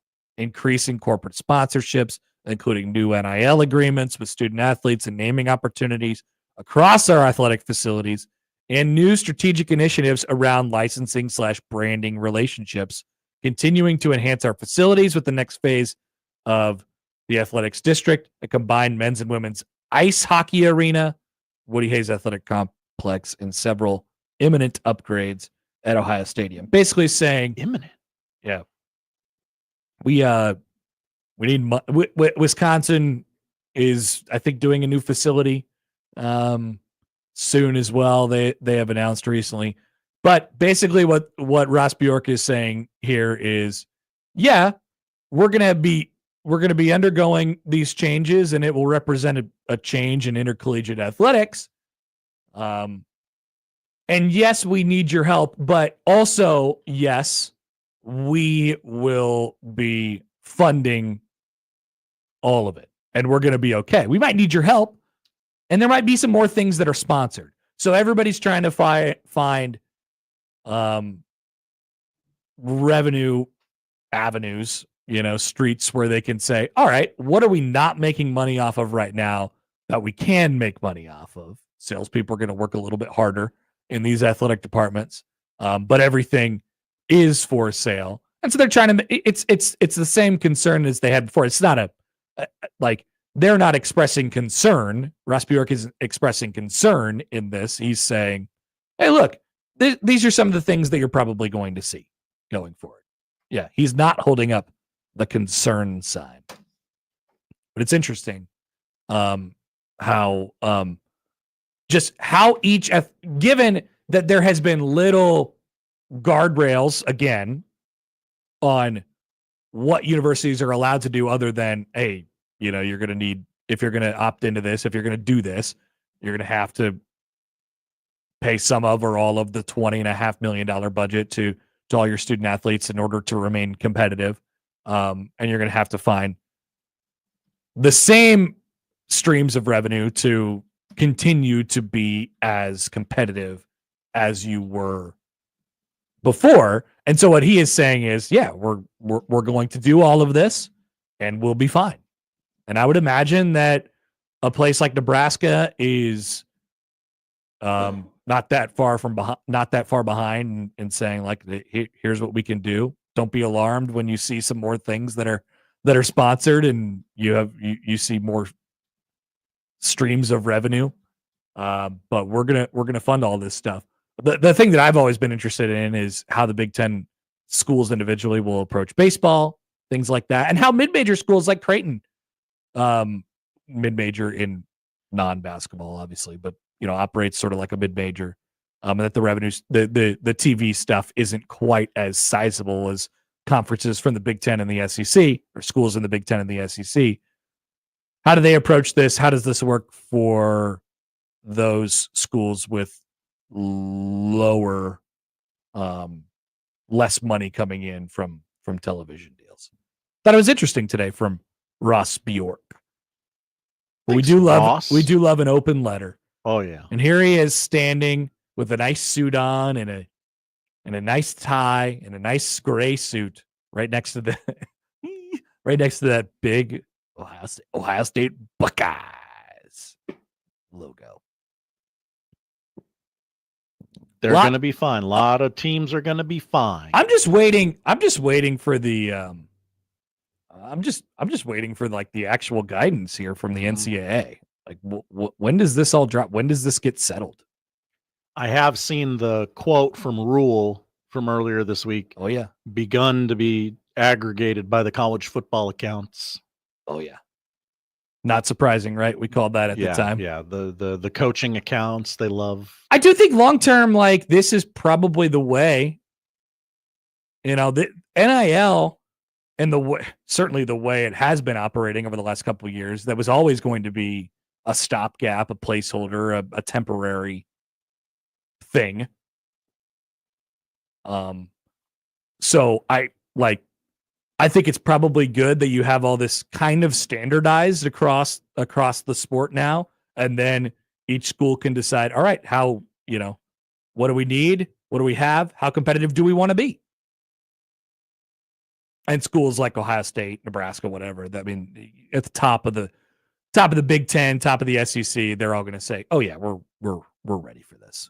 So you've seen a lot of athletic directors around the country talking about how, this is wild because we don't know what we're going to do for money. Like, you'll be okay. Yeah, you'll be okay. Absolutely. Not crying tears for you guys. All right, we got the polls. We'll tell you what to watch on the other side. Next on the Connor Happer Show, 1620 The Zone.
To the polls at Happer Show on the J-Tech Construction Zone Twitter feed, or should I say to the poll. Do curses work in decades? I sure hope so. I hope they work in decade, singular. Yeah. We're going to be real sticklers about the grammar here. 76% say yes. That's great. Is it? Good enough. Okay. Did you see that Creighton put out their seat map on what color you should wear to the games tomorrow? Important if you're going to the game. You got to know what shirt you want to wear if you're in what section. Are we striping? Are we crisscrossing? It looks like to me, Josh, all of the lower sections are blue. Okay, what about us in the nose? All of the plebes. All of the upper sections are blue. All of the courtside seats are blue. What about the baselines? If you're sitting on the The baselines are blue. Blue, okay. The student section? Now that's the one. Blue. Blue, okay. So you can check out that map at Blue Jay MBB. The women also. And at Blue Jay one. WBB, Yeah, right? W. So they want you to, if you are a person and are going to the game, or not a person. If you're a dog going to the game. A doll, blue. Josh, those are the polls. What are we watching tonight? We are watching the National Football League, week 137, I believe. Steelers, Browns, 7 o'clock start on Amazon Prime and 1620 The Zone. Creighton Athletic Hour before that, but we'll get you to that game before kickoff. No worries. College football on ESPN tonight, 6:30 kick between NC State and Georgia Tech. Those are not MAC teams. That's right. That's a real conference there. Yeah. College basketball tonight in the Bahamas, 6:30 tip on CBS Sports Network. Number 13 Baylor against number 23 St. John's. Okay. Rick Pitino in the Bahamas. That'll look good on him. And at the Barclays in Brooklyn, it is the UGK Legends Classic, Syracuse against Texas, 7 o'clock on ESPN2. UGK, huh? Yeah. I didn't know that UGK was back. I don't know if that's a sponsor, a brand, a person. I didn't think that UGK was getting into the college basketball holiday tournament game. So I included them. I don't know what they are. I mean, Underground Kings. Okay. Is that the rap group? Okay. Pimp C. Oh, you gotta get your Bun yeah. B, Pimp C, and B. Yeah. All right. NBA, just a International Players Anthem. Just a 4-game slate today. Pistons Hornets at 6 o'clock on NBA TV if you're a real sicko. Hockey on Hulu, 7:30 puck drop between the Panthers and the Blackhawks in Chicago. New movie on Hulu, Alien Romulus. Space colonizers come face to face with the most terrifying life form in the universe while scavenging the deep ends of a derelict space station. Wow. And finally, new comedy series on Netflix this will be good. From Mike Schur, who did The Office and Parks and Rec and Brooklyn Nine-Nine and The Good Place. A retiree, played by Ted Danson, becomes a mole in a secret investigation. Stephanie Beatriz from Brooklyn Nine-Nine and the waitress from It's Always Sunny in Philadelphia co-star. It's called A Man on the Inside. Okay. Derry says Pimp C is no longer with us. I'm aware. Pimp C is dead. R.I.P. Pimp C. Oh, no. Has anyone told Jay-Z? Many have come to the understanding that Pimp C is no longer with us. But that doesn't mean that UGK can't bring you a great college basketball tournament. Is Bun B okay? Oh, is he? What's he up to? He's good. He'll be there? Yeah. Okay. I don't know if he'll be there, but his name's on it. Okay. That's that UGK, I think. It has to be. I don't know. All right. Thanks, Josh. Thank you, Connor. We're watching tonight. That is the show. If you missed anything, you can find it all at 1620thezone.com. The crossover is next.